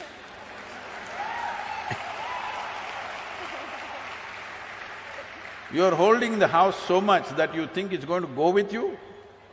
There's no container service, definitely nobody transports homes. So, these householders, they must change their thing, they must live in the house. What kind of house? Whatever is convenient for them. When I say convenience, somebody wants to build a house for 10 crores. They're capable of making that money and building that house. If they can do it effortlessly, let them do it. For somebody else, 10 lakh rupee house itself is a burden. You know, there used to be movies maybe before you came, at least in Kannada I know, there are movies about, oh, build a house and see, get somebody, your daughter married and see, these are the most difficult things to do in life. The daughter will get married, leave her alone, huh? If you just leave her alone, she'll get married without any expense.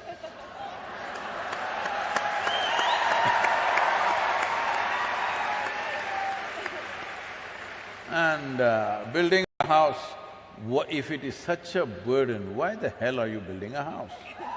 You know? I was in United States and they were asking me, Sadhguru, is it true next time when Jesus comes, he will come in, what is that, Salt Lake City?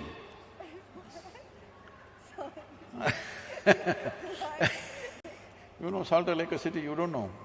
Oh, there is a whole story, I won't go into it. I said, see, last time he came around Jerusalem and he came and he said, come follow me. Only 12 guys. Out of the whole population, only 12 guys he got. Out of that, one of them freaked on him anyway.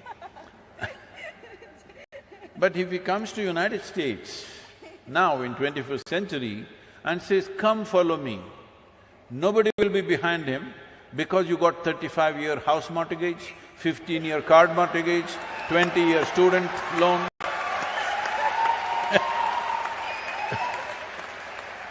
Where will you go? At that time, somebody said, Master, my father is dead, can I bury him and come? That man says, leave the dead to the dead. And you, if he says, leave the bank to the bank, bank will come and catch you anyway. Once you have mortgage, 35 years, 35-year mortgage, what is your lifespan? 10,000 years, is it? I mean, what kind of life is this? In 35 years, if something spectacular happened here, you can't change the direction of your life, what kind of life are you building for yourself? Hello? Life should be light and agile. You're going this way because this is all you know right now. If something really spectacular shines here, you must be able to go there. Otherwise, what kind of life is this? So only then, only when you have that freedom, spiritual process will thrive in a given society. So right now when you say, well, instead of householders, let me go to those people who are living in huts, who are struggling for daily food. It will be obscene for me to go to that man or woman who is struggling for daily bread to go and tell, come, let's meditate.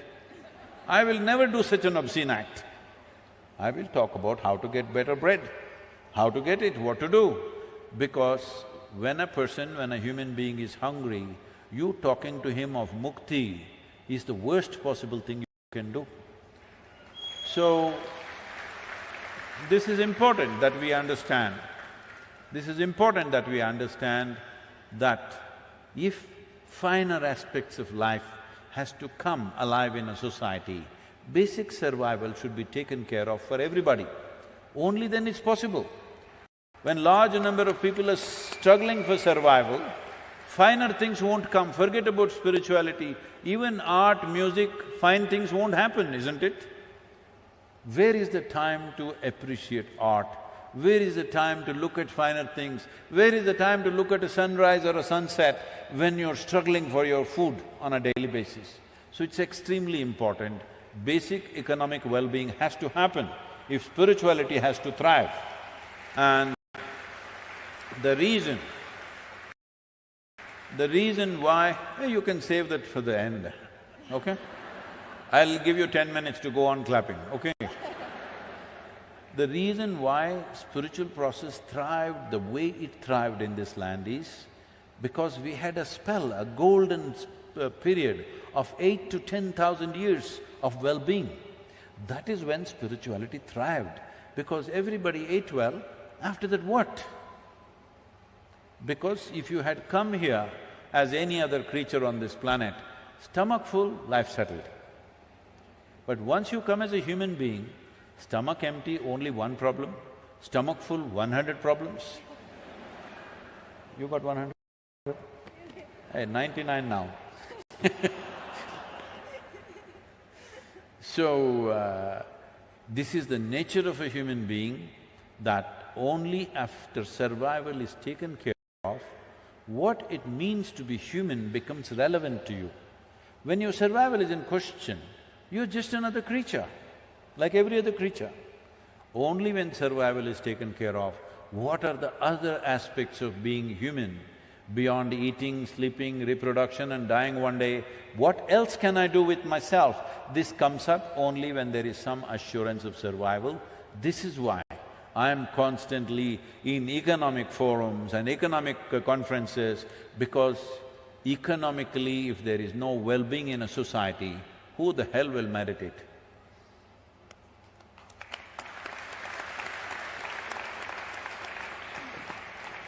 Thank you, Sadhguru, for your time. Thank you so much.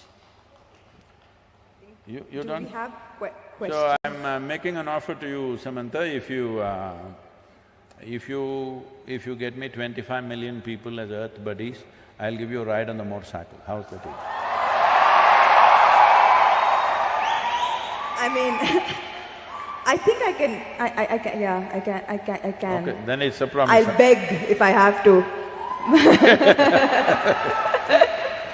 So, it can touch 275. Sorry? It is capped at 275. But if you want, I can remove the cap and make it more. Zoom in. I think do we have time for a few questions from the audience? Yes.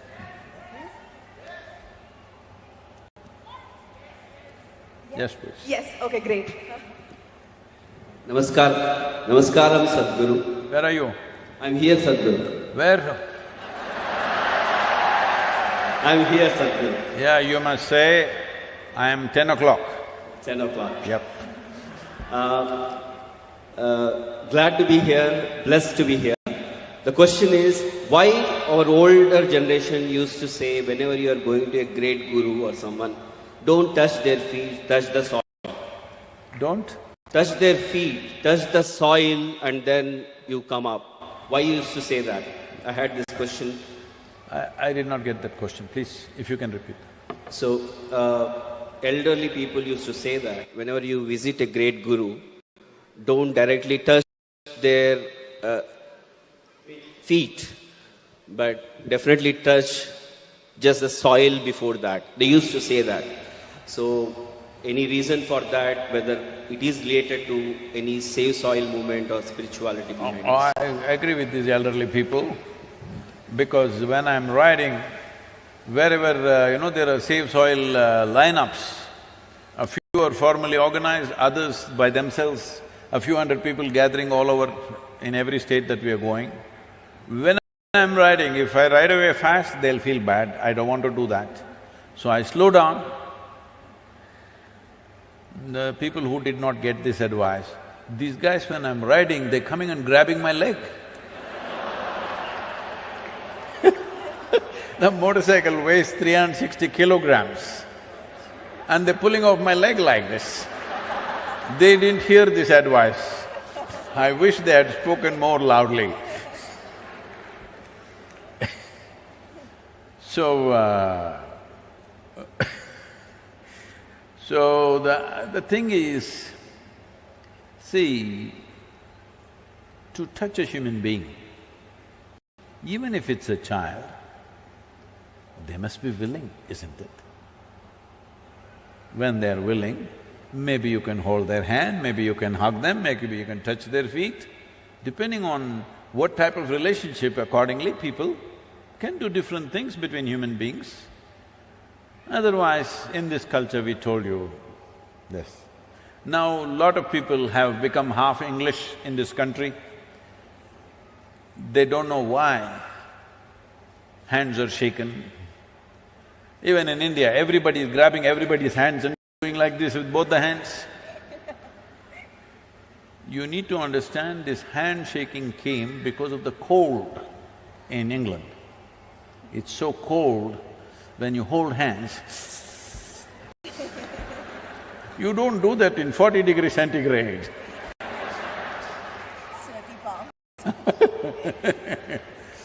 And on top of it, many of them are wearing jackets in 40 centigrade. I was at a corporate meeting, a few years ago in Mumbai. It was a board meeting, they invited me because they wanted some advice on something. And everybody was in their jackets and ties. Outside temperature was around 36, 37. I said, see, if I had put my money in your company and I saw you guys wearing jackets and ties in 37 degrees, I would take away my money immediately, because you guys don't know what you're doing. Isn't it? You're supposed to manage everybody's money. You must feel the weather, hello? You must always be sensing for every sign that is there around you, economic signs maybe, business signs, but if you don't even notice the weather, you wear jacket. No, Sadhguru, it is a requirement. Who made the requirement? Who told you it's a requirement? No, it's it is expected. I said, who the hell is expecting, huh? Why are you wearing a tie in India when the temperatures are the way they are? All this is done to prevent cold affecting your throat. You in summer, you're wearing ties and walking around. This is slavery at the core of Indian mind. This needs to go. I was in our tribal school. The government is running a small one-room school in the tribal village. We were educating the children in the ashram, but the government opened a small school, one-room school, one teacher who comes once in a way. And I go there and all these girl children, they're wearing ties like necklaces here. They think they have… it's a kind of a necklace they wear, wearing it here. I said, what is this?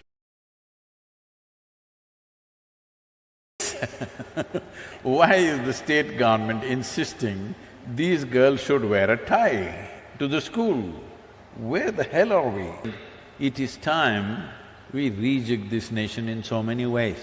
It's good to touch the soil where the Guru has stepped rather than grabbing his feet. So, don't molest the Guru's feet without his permission.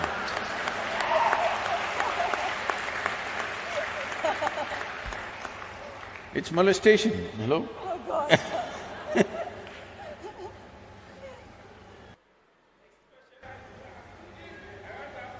Yeah, get the microphone. Where's the microphone, please?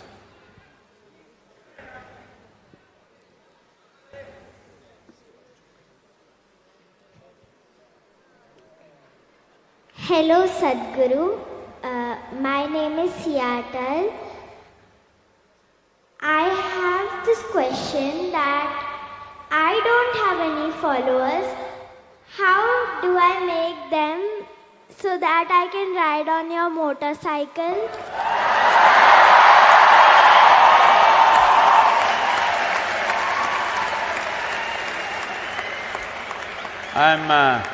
I'm reducing the number from 25 million to just 1,000 for you.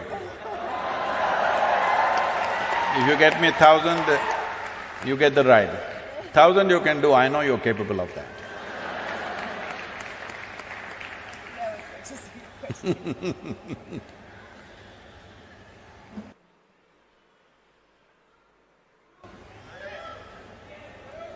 Somebody is torturing the child, please take care of the child, please.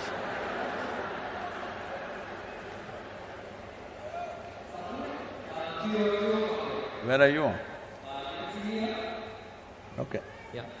Hi Sadhguru, this is Anup Kumar Yama here. I'm the world champion gold medalist in Arjuna Award in roller skating. What did he say? I'm sorry, I'm not able to get it. Yeah, Sadhguru, I'm the world champion in roller skating and an Arjuna Awardee. So my question is, you have another 4,000 kilometers to go. Will you actually skate because it is more good of an exercise for you? Thank you, sir. No. I promise you'll have no broken bones though. I'm not going to break my bones on the motorcycle either. Wonderful, sir. Thank you.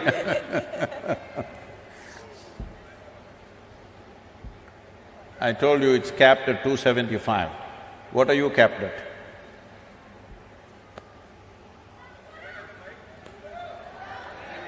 Please spread the microphone around, don't keep it in one place.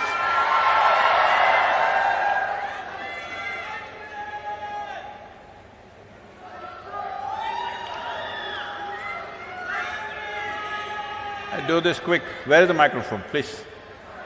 2 o'clock again. Thank God I got the mic. Okay, please.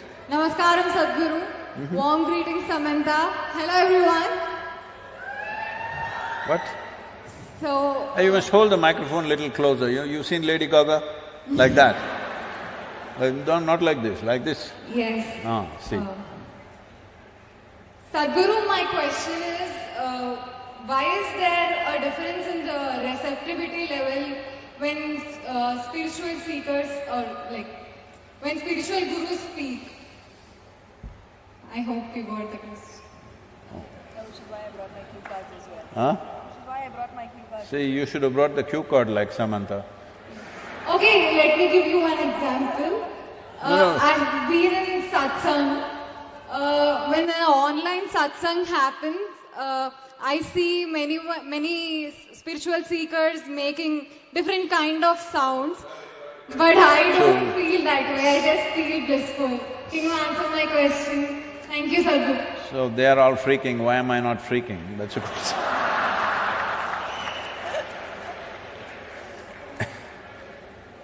So, see, do not look at spiritual process as something different from life process. If two people eat the same food, both of them will not get the same level of nourishment. This is a fact. Same food, if two people eat, one person what they get out of it, another person what they get out of it is at a different level. Why is that so? That is the way you have kept yourself. In your life,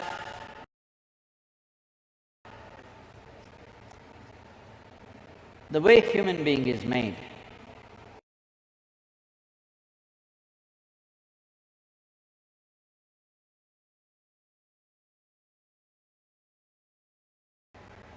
human system is a complex system, the most complex on this planet. Somewhere else, if there is somebody else, we don't know. But on this planet, this is the most complex life. The most complex life means, in terms of evolution, you are the flower of evolution. Compared to all the other creatures, this is the flower of evolutionary process. A flower that bloomed after millions of years of, I will say, R&D work. Research and development happened from an amoeba to who you are now. How much work? How many capabilities? How many sensitivities? How much competence? If you were an amoeba, what you could do, and today what you can do, is it even comparable? It's another world altogether. So for this much to happen, so much work has happened. Now once this complexity comes, complexity can tie itself in knots. To keep it open, to make it into something that will easily go in the breeze. If this was little damp, it wouldn't go. If it is little knotted, it wouldn't go. It has to… if the breeze comes, it must fly. But that is not happening to many lives because they've knotted themselves up. Why do they knot themselves? See, I don't know how old you are. By the time… you don't go till 18 these days. By the time you're 16, 17, you're looking for a bond. When bond ages, it becomes a bondage. Why are you looking for bondages? Because you're afraid of freedom. Freedom is a terrible thing. Anything can happen to you. Hello? Freedom is a terrible thing because anything can happen to you.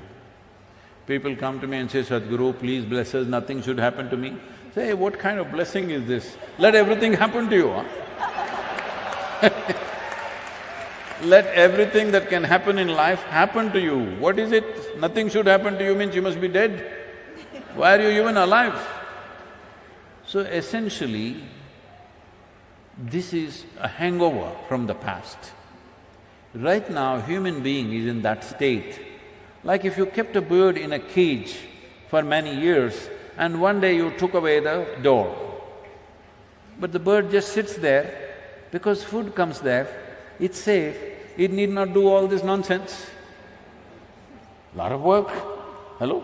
Flying is lot of work, isn't it? Simply you can sit there and do kiki, pee, pee, pee and eat. That's what most human beings are choosing to do.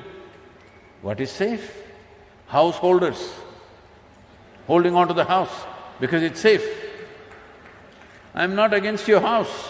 You need a house as a human being, you can't sleep under a tree. You need a house, but you should live in the house, not holding it. In your mind, if you're holding on to it, then you are a caged bird. As I told you, I know people who are 80, 90 years of age, they can't come for 3 days, they want to come desperately, Sadhguru, I want to come and be in your presence. They come, what is the problem? But my house… You are not a householder, house is holding you. So, like this you hold on to many things because you don't know. You are in the middle of nowhere, I want you to grasp this. Right now you're in the stadium, it's okay. Actually, if you look at it, you're on a tiny little mud ball that you call as planet Earth. You don't know where the hell it is floating in this cosmos, where it is going, whether it's going or not, whether it'll be there the next moment or not, you don't know. Do you know? Hello? Does anybody know, I'm asking? No. Does any scientist know? Does somebody else know? Nobody knows. But here we are sitting and fine, out of ignorance, not out of knowledge. Simply we think we are fine, we are forever. Don't worry, everything will be okay, don't worry, be happy, all kinds of stuff. No, the beauty of life is to know all the possibilities and still not to be perturbed or disturbed by that. Not knowing anything and you're okay, that's okay for a child. If you stay that way, we call you a retard. Yes, I know it's a harsh word to use, but that is the case. Because keeping yourself ignorant and thinking you're innocent is a retarded way of existence, isn't it? Hello? Am I saying harsh things to you? I'm like this, I'm horrible only, what to do? Because I'm not here to say sweet things and put you to sleep. I'm here to awaken people.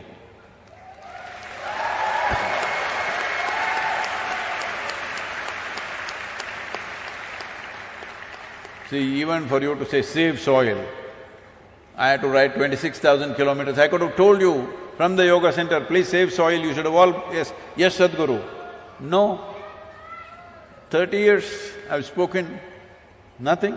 Now coming away, I'm glad you have. So, it's not just about that. The important thing is, you're always trying to hold on to something. If you sit on this chair for 3 days, this is chair holder. Anything that you touch sticks to you. If I want you to imagine yourself, because right now it's happening mentally, let's say it happened physically. Oh, this is my vessel, it got stuck to you. This is my chair, it got stuck to you. This is my person, got stuck to you. That is my brother, my sister, my wife, my husband, everybody got stuck to you. What a heap of mess you will be. Physically imagine what all is stuck to you in your mind. If it was all stuck to you physically, how terrible a life it would be. And that's what is happening. Because of that, nothing penetrates, everything you're like a stone wall. So if you have to become like breeze, that everything should flow through you, you should be available to life all the time, there is some work to do. If you simply fall in love with everything, it will happen, but that is a little confusing because your idea of love is again to possess somebody. Hello? Yes, isn't it? See, love means they must belong to you. No, that's not how it is. Love means what you love you must liberate, isn't it? Hello? No? So if you love the life that is here, because that's all that's here, you must liberate it. This is why mukti is not a concept that somebody made up. This is the innermost longing. But that longing is in many ways suppressed on a daily basis, talking about safety, talking about security, talking about sanity, talking about doing the right thing in the society, your duty, your nonsense. You suppress the mukti or the longing for mukti, which is not a teaching or a philosophy, it is the deepest longing. If I keep you imprisoned in a 5 by 5 cubicle, you will want to become free desperately, isn't it? If I release you into a 10 by 10 cubicle, you'll feel wonderful for 2 days. Then you'll feel this is a terrible prison. If I release you into a 100 by 100 cubicle, you'll feel this is fantastic for a week, and then you'll feel terribly imprisoned. It doesn't matter where I set the boundary. The moment you realize there is a boundary to my life, there is something within you longing to break that boundary. This is the longing for mukti. It is not a concept, it is not a philosophy. This is the life's most innate longing, is to become free. But freedom is a terrible thing, because anything could happen to you. So you bind yourself. Even if you bind yourself, it still happens to you. Life is not going to spare you. It still happens to you. It's like somebody asked me, Sadhguru, some of my friends say they function really well. When they drink alcohol, when they smoke marijuana, they become very creative, they become very effective. Yeah, that guy also. All this. So I said, see, nobody becomes better, nobody functions better by lowering their faculties. It is just that they become less ashamed of doing things clumsy.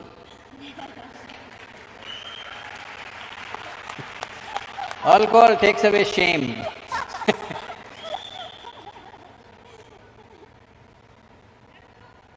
Anybody, please take the microphone, whoever. Namaskaram, Sadhguru. Boo. Here. 1:15. 1 o'clock. 2 o'clock. Okay. Namaskaram, Sadhguru. As we all know that early centuries, our India is in Vishwaguru position. So you are roaming all around the world. So I would like to know what is the position of our country in the world. What is that? Oh, wait. What is that Vishwaguru position? Who the hell is listening to you? Who the hell has been listening to you to call yourself a guru in the world? Okay. Hello? You think the world is listening to India? Yeah, before that, we have listened about it, that Vishwaguru is our India. So I would like to know what is the position of our country in the world. Okay. So, we must… yes, in the past, people have respected this nation for the wisdom and knowledge that this land exuded. As I said earlier, that is mainly because we were protected by two geographical features of the day. One is the Himalayas, another is the Indian Ocean. It is because of this we called ourselves Hindus. Himalaya and Indusagara, between that, the land that lies is Hindu land or Hindustan, because we got protected by this. Everywhere else, across Europe, Central Asia, warlords were fighting constantly, raping, looting, burning each other's habitations. But we were in a peaceful place because they couldn't cross Himalayas, nor did they have the means to cross the Indian Ocean and get here. Once they managed to cross Himalayas, after that you know what happened in the last 1,000 years, all right? So, because of that kind of protected geography, we invested in science, mathematics, music, spiritual process in a very big way. But at the same time, we did not produce fighting men. For that we paid the price. Now we have realized that and doing whatever we are doing, it's fine. So, yes, it is true at one time anything spiritual, anything profound means look towards India was a natural process. But I don't think we have that right now. We must gain it once again because we still have the possibility, we still have the fundamentals for that. We have the fundamentals, but we have to build on it. But there is a problem of, as I said, all sorts of people going and setting up spiritual centers in the West and doing some silly things and getting ridiculous amount of bad press out there. And what I have seen is, now it is different wherever I go, every door is open in the world. But in the last 30 years, every door was closed.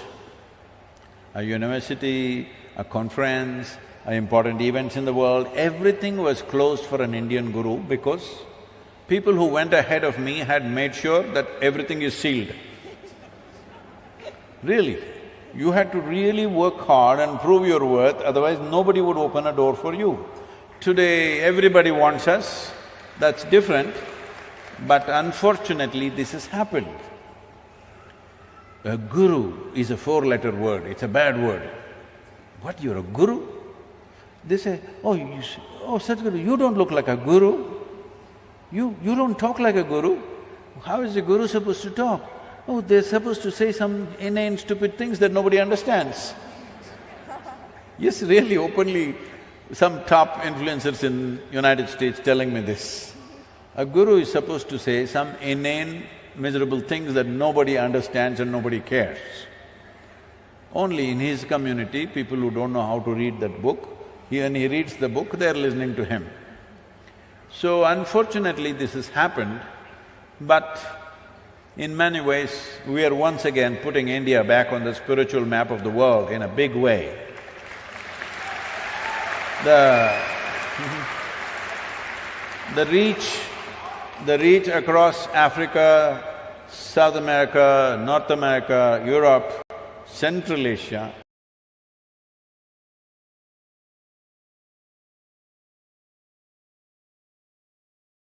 like almost 100%. I must tell you this incident. I was in or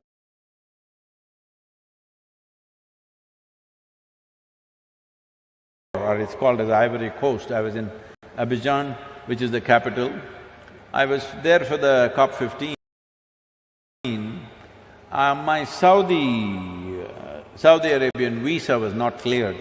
So, because I had time there, I went to the agency which was issuing this visa, but they wanted my fingerprints, so I had to go there.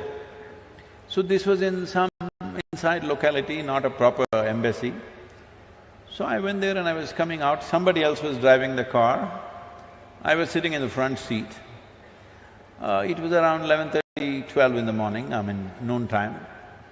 One guy was sitting there on the street side, on the floor. This is the kind of guy who is drunk by 11 o'clock in the morning. Or like that whistling boy, he's either smoked up or drunk, that kind of guy, sitting there on the floor, on the street, on the sidewalk. He looks at me and says, "Seriously, Sadhguru?" I thought, this is it.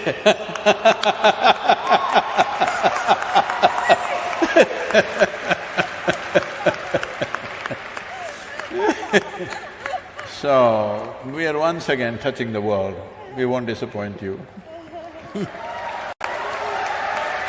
I want you to know, the Save Soil movement is under the banner of Conscious Planet, because without conscious human beings, you can't save nothing. Nothing. So, it is about creating conscious planet, means individual human beings have to become conscious. There is no such thing as making the planet conscious. You and me have to become conscious, that's the whole thing. So, this work is going on. In 2020, I don't know what is the numbers for 2021, it's definitely higher. In 2020, our video views touched 2.4 billion. And I am not a beautiful superstar like you. Just like that, talking little sense, because there is that much thirst in the world. There is that much longing in human beings wanting to know something. When that longing is there, we should not disappoint them. And above all, this is the first time in the history of humanity that we can sit here and talk to the entire world. Many great beings have come. When they spoke, hardly 10 people could hear them. This is the first time we can sit here and talk to the entire world. When we have tools and technologies and possibilities like this, if we do not transform the world, it shows that we don't care enough.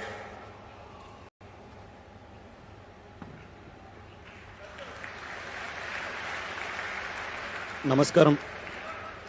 Hello sir, hello sir, hello ma'am. So my question to you is, what on an individual level can… Ask her also, huh? Yeah, I think it's for both of you, sir, Okay. ma'am. So what on an individual level can I contribute to make a difference and to save soil? Like, what is the basic contribution can I make as an individual? Because I'm not like a great person like you or ma'am. So, like a common man, what can I do? A small thing to save soil. See, please. One thing is, you being a common man is a lie. First thing, you're not a man. Another thing is, you're not common. I don't see anybody else like you, so you're not common. I know in your life, within yourself, you're very special for your own life, isn't it? Hello? Let's be straight about this. Within your own home, you are a very special person. If somebody treats you in a common way, will you take it? No. So don't use those things are said in political rallies. It's okay. There is no common man in the world. If you meet him in a private space, he's a very special guy. So don't describe yourself like that. You're doing this… I'm sorry, I'm being little like this, because I'm using this question to prick everybody, not just you. You're doing this as to how I can do less. Because everybody says, Sadhguru, but I am only human. Arey, being a human means being on top of the world. Of all the creatures on this planet, you are right on the top. Yes or no? In the evolutionary scale of things, you are on top of the world and you say, I am only human. When will you say, I am human? Because human is a great possibility, but you always refer to your humanity as a weakness. You always refer to your humanity as if it can't do anything. So now you have a phone with you. Phone. Is it a smart one or a dumb one? Huh? Smart one, see? Then what's the problem? You have a smart companion with you, always at your beck and call. So when you have such a smart companion, that guy, you call him… you've given him a name? No, because these days people are giving names to their phones. Where is my pinky? Where is my pinky? Somebody was looking for their pinky and I said, what pinky? No, my phone, I call it pinky, it's on it written pinky. So no name for the guy. We'll call him Ramu today. Am I being too nasty? Is it okay? I call my car traffic. Huh? I call my car traffic. She confessed something, I'm not telling it. So, you have a powerhouse in your hands. This is a powerhouse. Just you, one person. Leave the others, just you. If you are really committed with this kind of a companion in your hand, you can touch the 4 billion people I'm talking about. You can.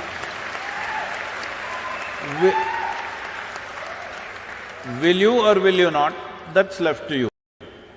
But you have the means to do it. Yes or no? You have the means to do it, every one of you, you have the means to do it. Will you do it or not is the only question. I heard 27.5 voices.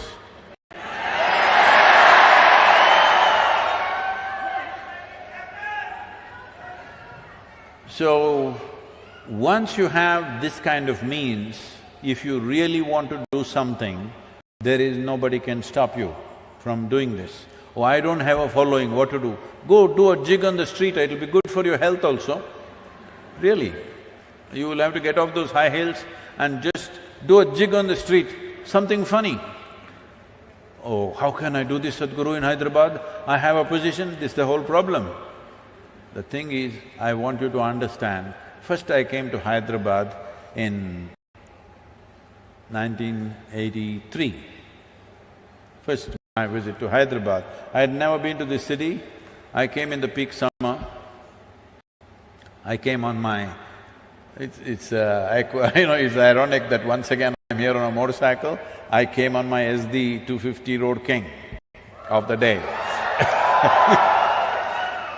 So, I always lived in Mysore, Bangalore and largely in the Western Ghats where it's cool, and I came to Hyderabad, the damn place was sweltering in the month of May.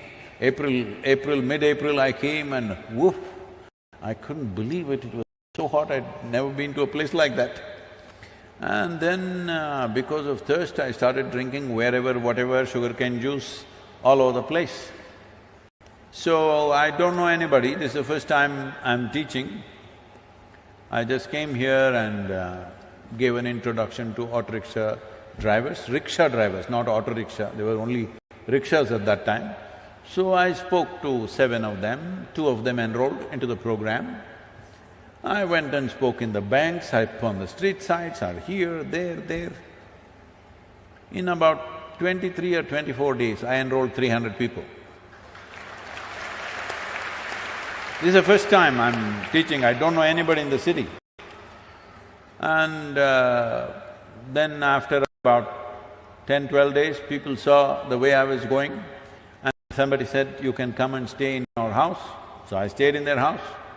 They put me in the outside veranda, I stayed there and the mosquitoes were too much, so I went and stepped in the ISKCON temple for about 7 days. I ate the food that they gave me. I didn't have to do these things, I come from a reasonably good family where they would have taken care of me if I want. But this is the way it was done. Then I caught some infection because drinking all kinds of things all over the place. So I was running temperature, but I was still going on giving introductions. There was one hotel called Taj Mahal, is it still there? What is that? Chikkadpalli, yeah? What is that? What is that? That old railway station. What? Hmm? Namak… Yeah, that one. Been a long time. So, they wouldn't give me a hall. They had one stupid-looking hall, but that stupid-looking hall they wouldn't give me. It had all kinds of round lamps hanging. I thought this is the most ridiculous place, but I needed a hall, they wouldn't give me. After much coaxing, they gave me the terrace. So, after nearly a month of campaigning, and I'm running temperature for almost 20 days, I've lost almost like 7 kilograms. I never was excess weight. I was… from the age of 19 till today, I'm still the same weight. But 7 kilograms I lost in Hyderabad, you must give it back to me. Sangeeta just sent one meal to me today, I must get back those 7 kilograms. So, I came and stood here in Taj Mahal, this thing, like on the terrace.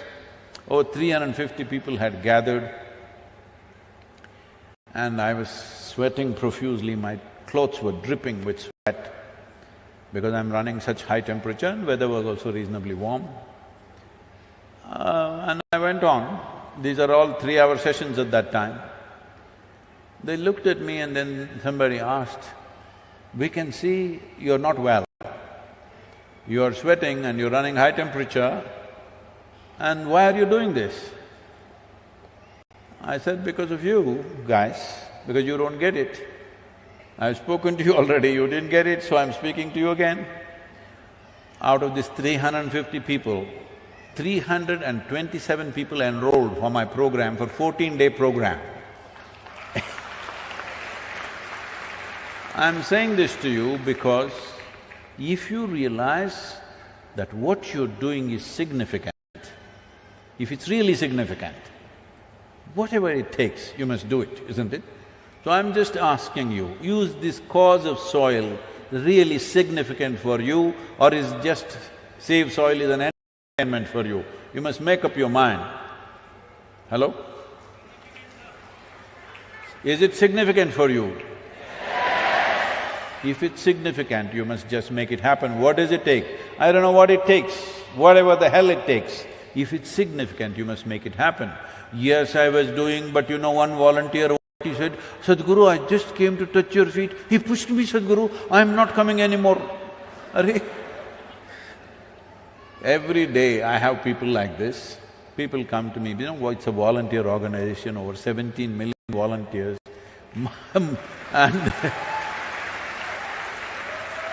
And no, don't clap, because volunteer organization means nobody knows what the hell to do. Everybody is enthusiastic, but nobody knows… like I said, I'm riding, they're super enthusiastic, they're coming and pulling my leg like this. They're enthusiastic, they're very wonderful people, but they don't know what to do.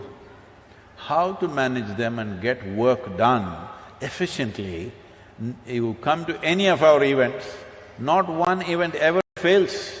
In the last 35, 40 years, not a single event. So, they do really wonderful things. This Save Soil movement, I did not speak to our volunteers, including… nobody in Isha was spoken to till 3rd of January. I started this Conscious Planet Foundation in United States 2 years ago. I've been working with just 8 people, trying to figure out a few things. Only on 3rd January, I called about 15, 20 core volunteers in the ashram and told them, we're going to do this international. So, there is no time, let's do it in 2023. How can we do it in March 21st? Just 2.5 months, not possible. I said, this is 2022, it's happening.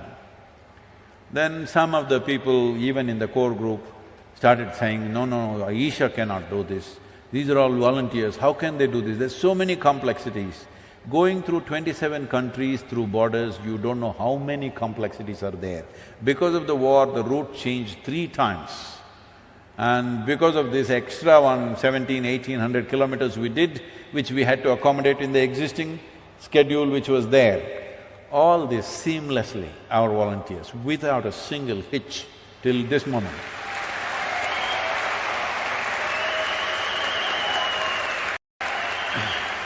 Every event in all these nations booked up 3 to 4 times over. Just halls couldn't take it, that is the only restriction. Otherwise, everywhere there would be 3 times more people. I'm sure even in Hyderabad it would be the same. This is because…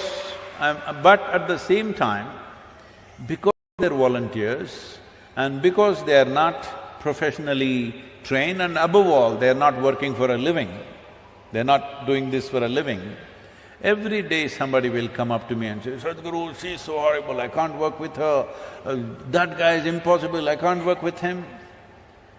So I tell them, see, if what you're doing is really significant, because in this world only such horrible people are there.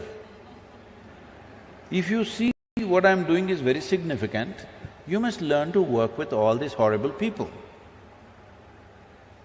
And you must learn how to make these horrible people into wonderful people. But if you want to work with perfect people, you must go to heaven and today. Yes.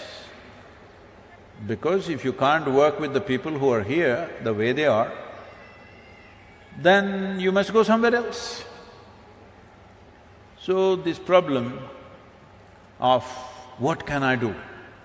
The immediate thing is, everywhere this question is there, it's not just you, everywhere this question, what shall I do? Initially what they're asking is, shall I go home and fix my kitchen garden?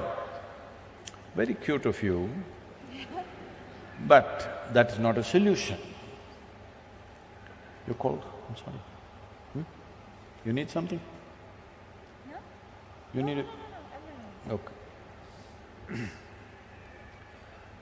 So, for most people who are living in apartments, your kitchen garden may be 2 pots. One may be some kind of a flower thing, another may be 1 tomato hanging there. That's your kitchen garden. You want to go and fix it. Very cute of you, it's a good thing to do, but it's not a solution. Right now, we are talking about the problem of agricultural lands, which accounts for nearly 71% of the world's arable land. When we talk about agricultural land, we're talking about that piece of geography on which daily human hand is tending to it. Men and women are working on it, and that is in the most horrific state. Not even a single nation, not a single nation in the entire world has the minimum 3% organic content, which makes soil. Not even one nation. So this has happened for whatever reasons, let me not go into the technicalities of it, but the important thing is, you must understand, when we are facing a problem of this magnitude, where scientists are talking about soil extinction, when we use the word extinction, we normally said dinosaurs and dodos. But now we are talking about soil extinction, and that's not a joke. Because just 70, 80 years ago, almost every nation used to face this. At least in our nation, we used to have severe famines every 3 to 4 years. In 1942, the famine took 3.2 million people in 4 months in this country. Famine is not even like a war. War means at least somebody will shoot you dead. This is a slow fade. 3-4 months it takes to die slowly. Most terrible things will happen to you. You will lose your humanity altogether. There have been many nations, many situations, I don't want to name them, but there have been many places where people have chopped off the limbs of their own children and eaten to survive, because they didn't want to kill their children. Do we want to drive the world once again in the direction of the famine? Because that's exactly where we are pointed right now. The whole world is moving towards a famine. It is not even that we have not reached there yet. Already 2 nations in Africa, today you just see the news, 2 nations in Africa are going into severe famine. 49 million people are not going to have any food. David Beasley, who was on the video I saw, he said, we don't have the money to provide food. Last year they provided food worth $9 billion. This year they asked for $15 billion. They are not getting it because everybody is talking about Ukraine. Next year they want $22 billion. How long will you run the world like this? Food must grow where people are, isn't it? You get it from here, there and give aid, is it going to work for long? This year, I want all of you to know this and feel it in your hearts, otherwise what is the point? 350,000 children could die in the next 4 to 6 months because there is no nourishment. How can we let this happen? After all this infrastructure, this education, this information, this technology, everything, once again we are driving the world towards famine. This is simply unpardonable as far as I'm concerned. We must turn it away. Fortunately, 74 nations have already declared, others are examining the Save Soil policy document. I am sure they will move in that direction, I have no doubt about it. We will also work on this. We are setting up a 25-member scientific committee which will handhold small nations. After this journey is over, the real hard work begins. So what can I do? One thing is, you can give your time to me, I can make use of you because you have a smart friend. That is one thing. But right now, you use your smart friend, look him up properly, explore your smart friend properly. There are so many possibilities there. Do something, do hee, ha ha, do a jig, do a song, do whatever damn nonsense you want to do. But somehow awaken the world to this, because otherwise, once again we are driving towards famines. This time, it could be a global thing. When food scarcity comes, I want you to know, whoever has the biggest guns will take the food. Even if you grow it in your backyard, you will not eat it. Just know this. Thank you. Thank you so much, Sadhguru, for the beautiful insights. And yes, we are all with you in the Save Soil movement. Thank you so much, Samantha, for joining in conversation with Sadhguru. And I spoke very harshly in the last answer. I want to say something nice. Ask a nice question to somebody, a fun question. The last question, please. Okay, anyway, we can take somebody across anything only if they are willing. Willingness means, let me tell you, this happened. Wait, if I have to tell you a story, tell you a story, you must be in the right mode. When I say once upon a time, you must say ha ha. Hello? Once upon a time. Shankar and Pillai had 3 boys.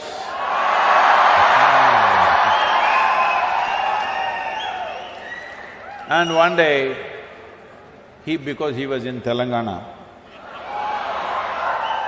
one day he called his boys and said, "You good for nothing people." Am I pronouncing it properly? My accent is correct? You good for nothing fellows, you must do something good in your life.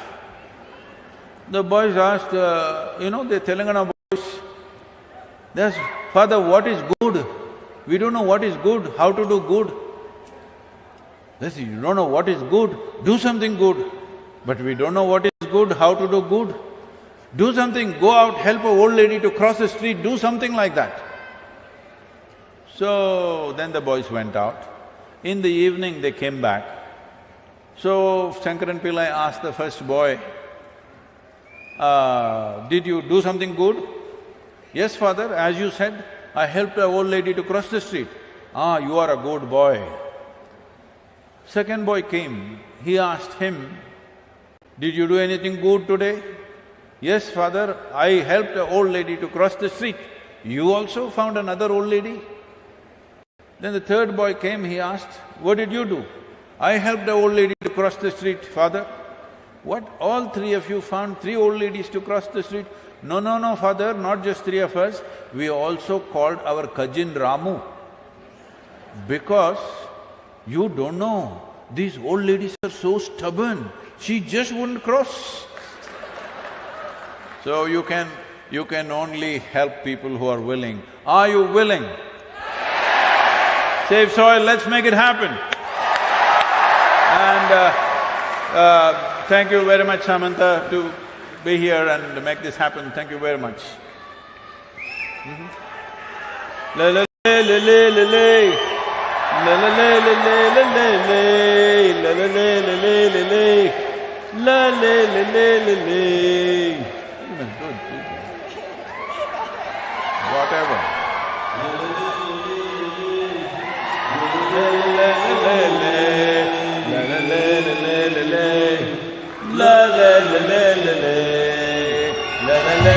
This very body is soil. My body, your body, everybody is just soil body.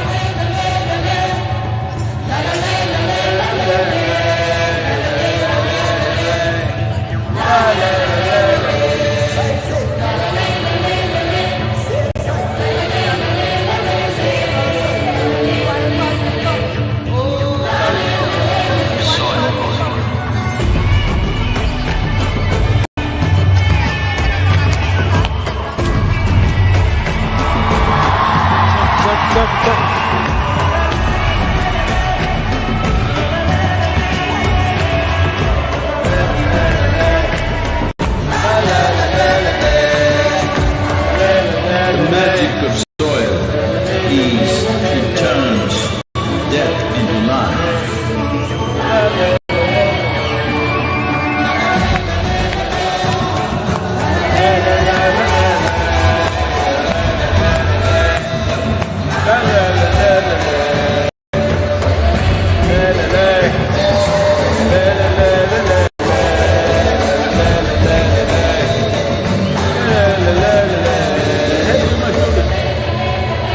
Depleted soils will not quench the fire of hunger.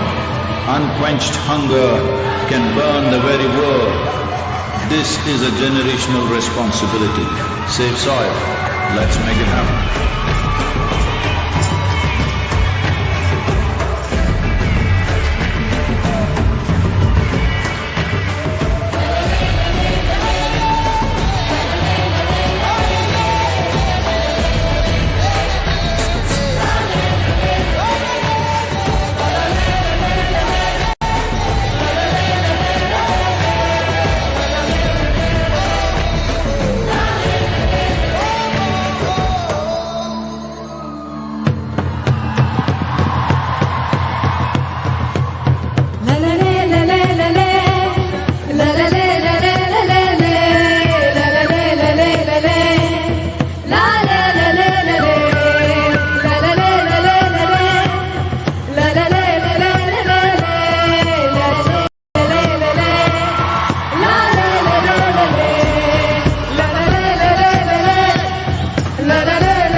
अन आई बाच्या चुका पायी बळी जाती आई बाच्या चुका पायी बळी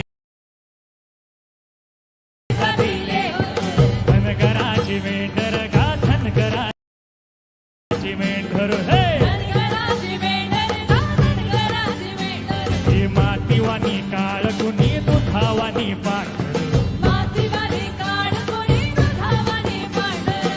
धनगराची मेंढर गा धनगराची मेंढर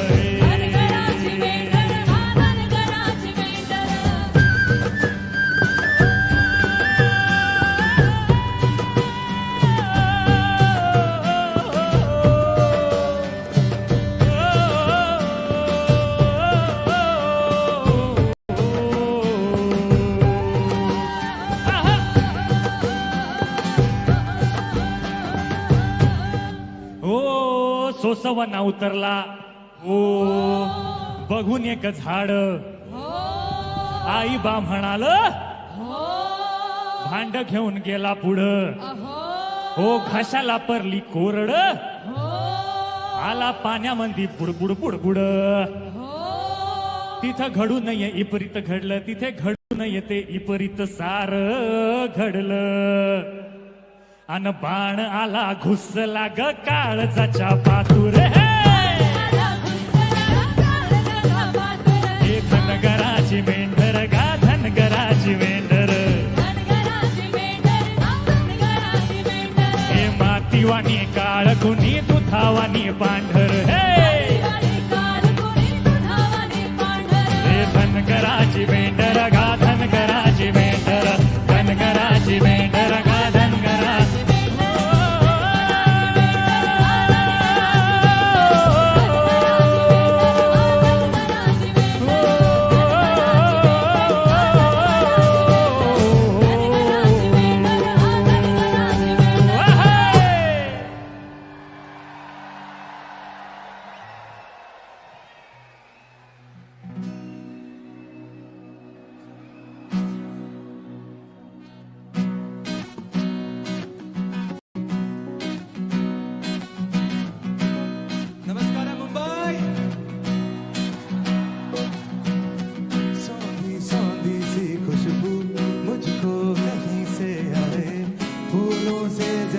जिसकी खुशबू मुझे लुभाए तपते मेरे पैर जब भीगी धरती पर आए धन की क्या बात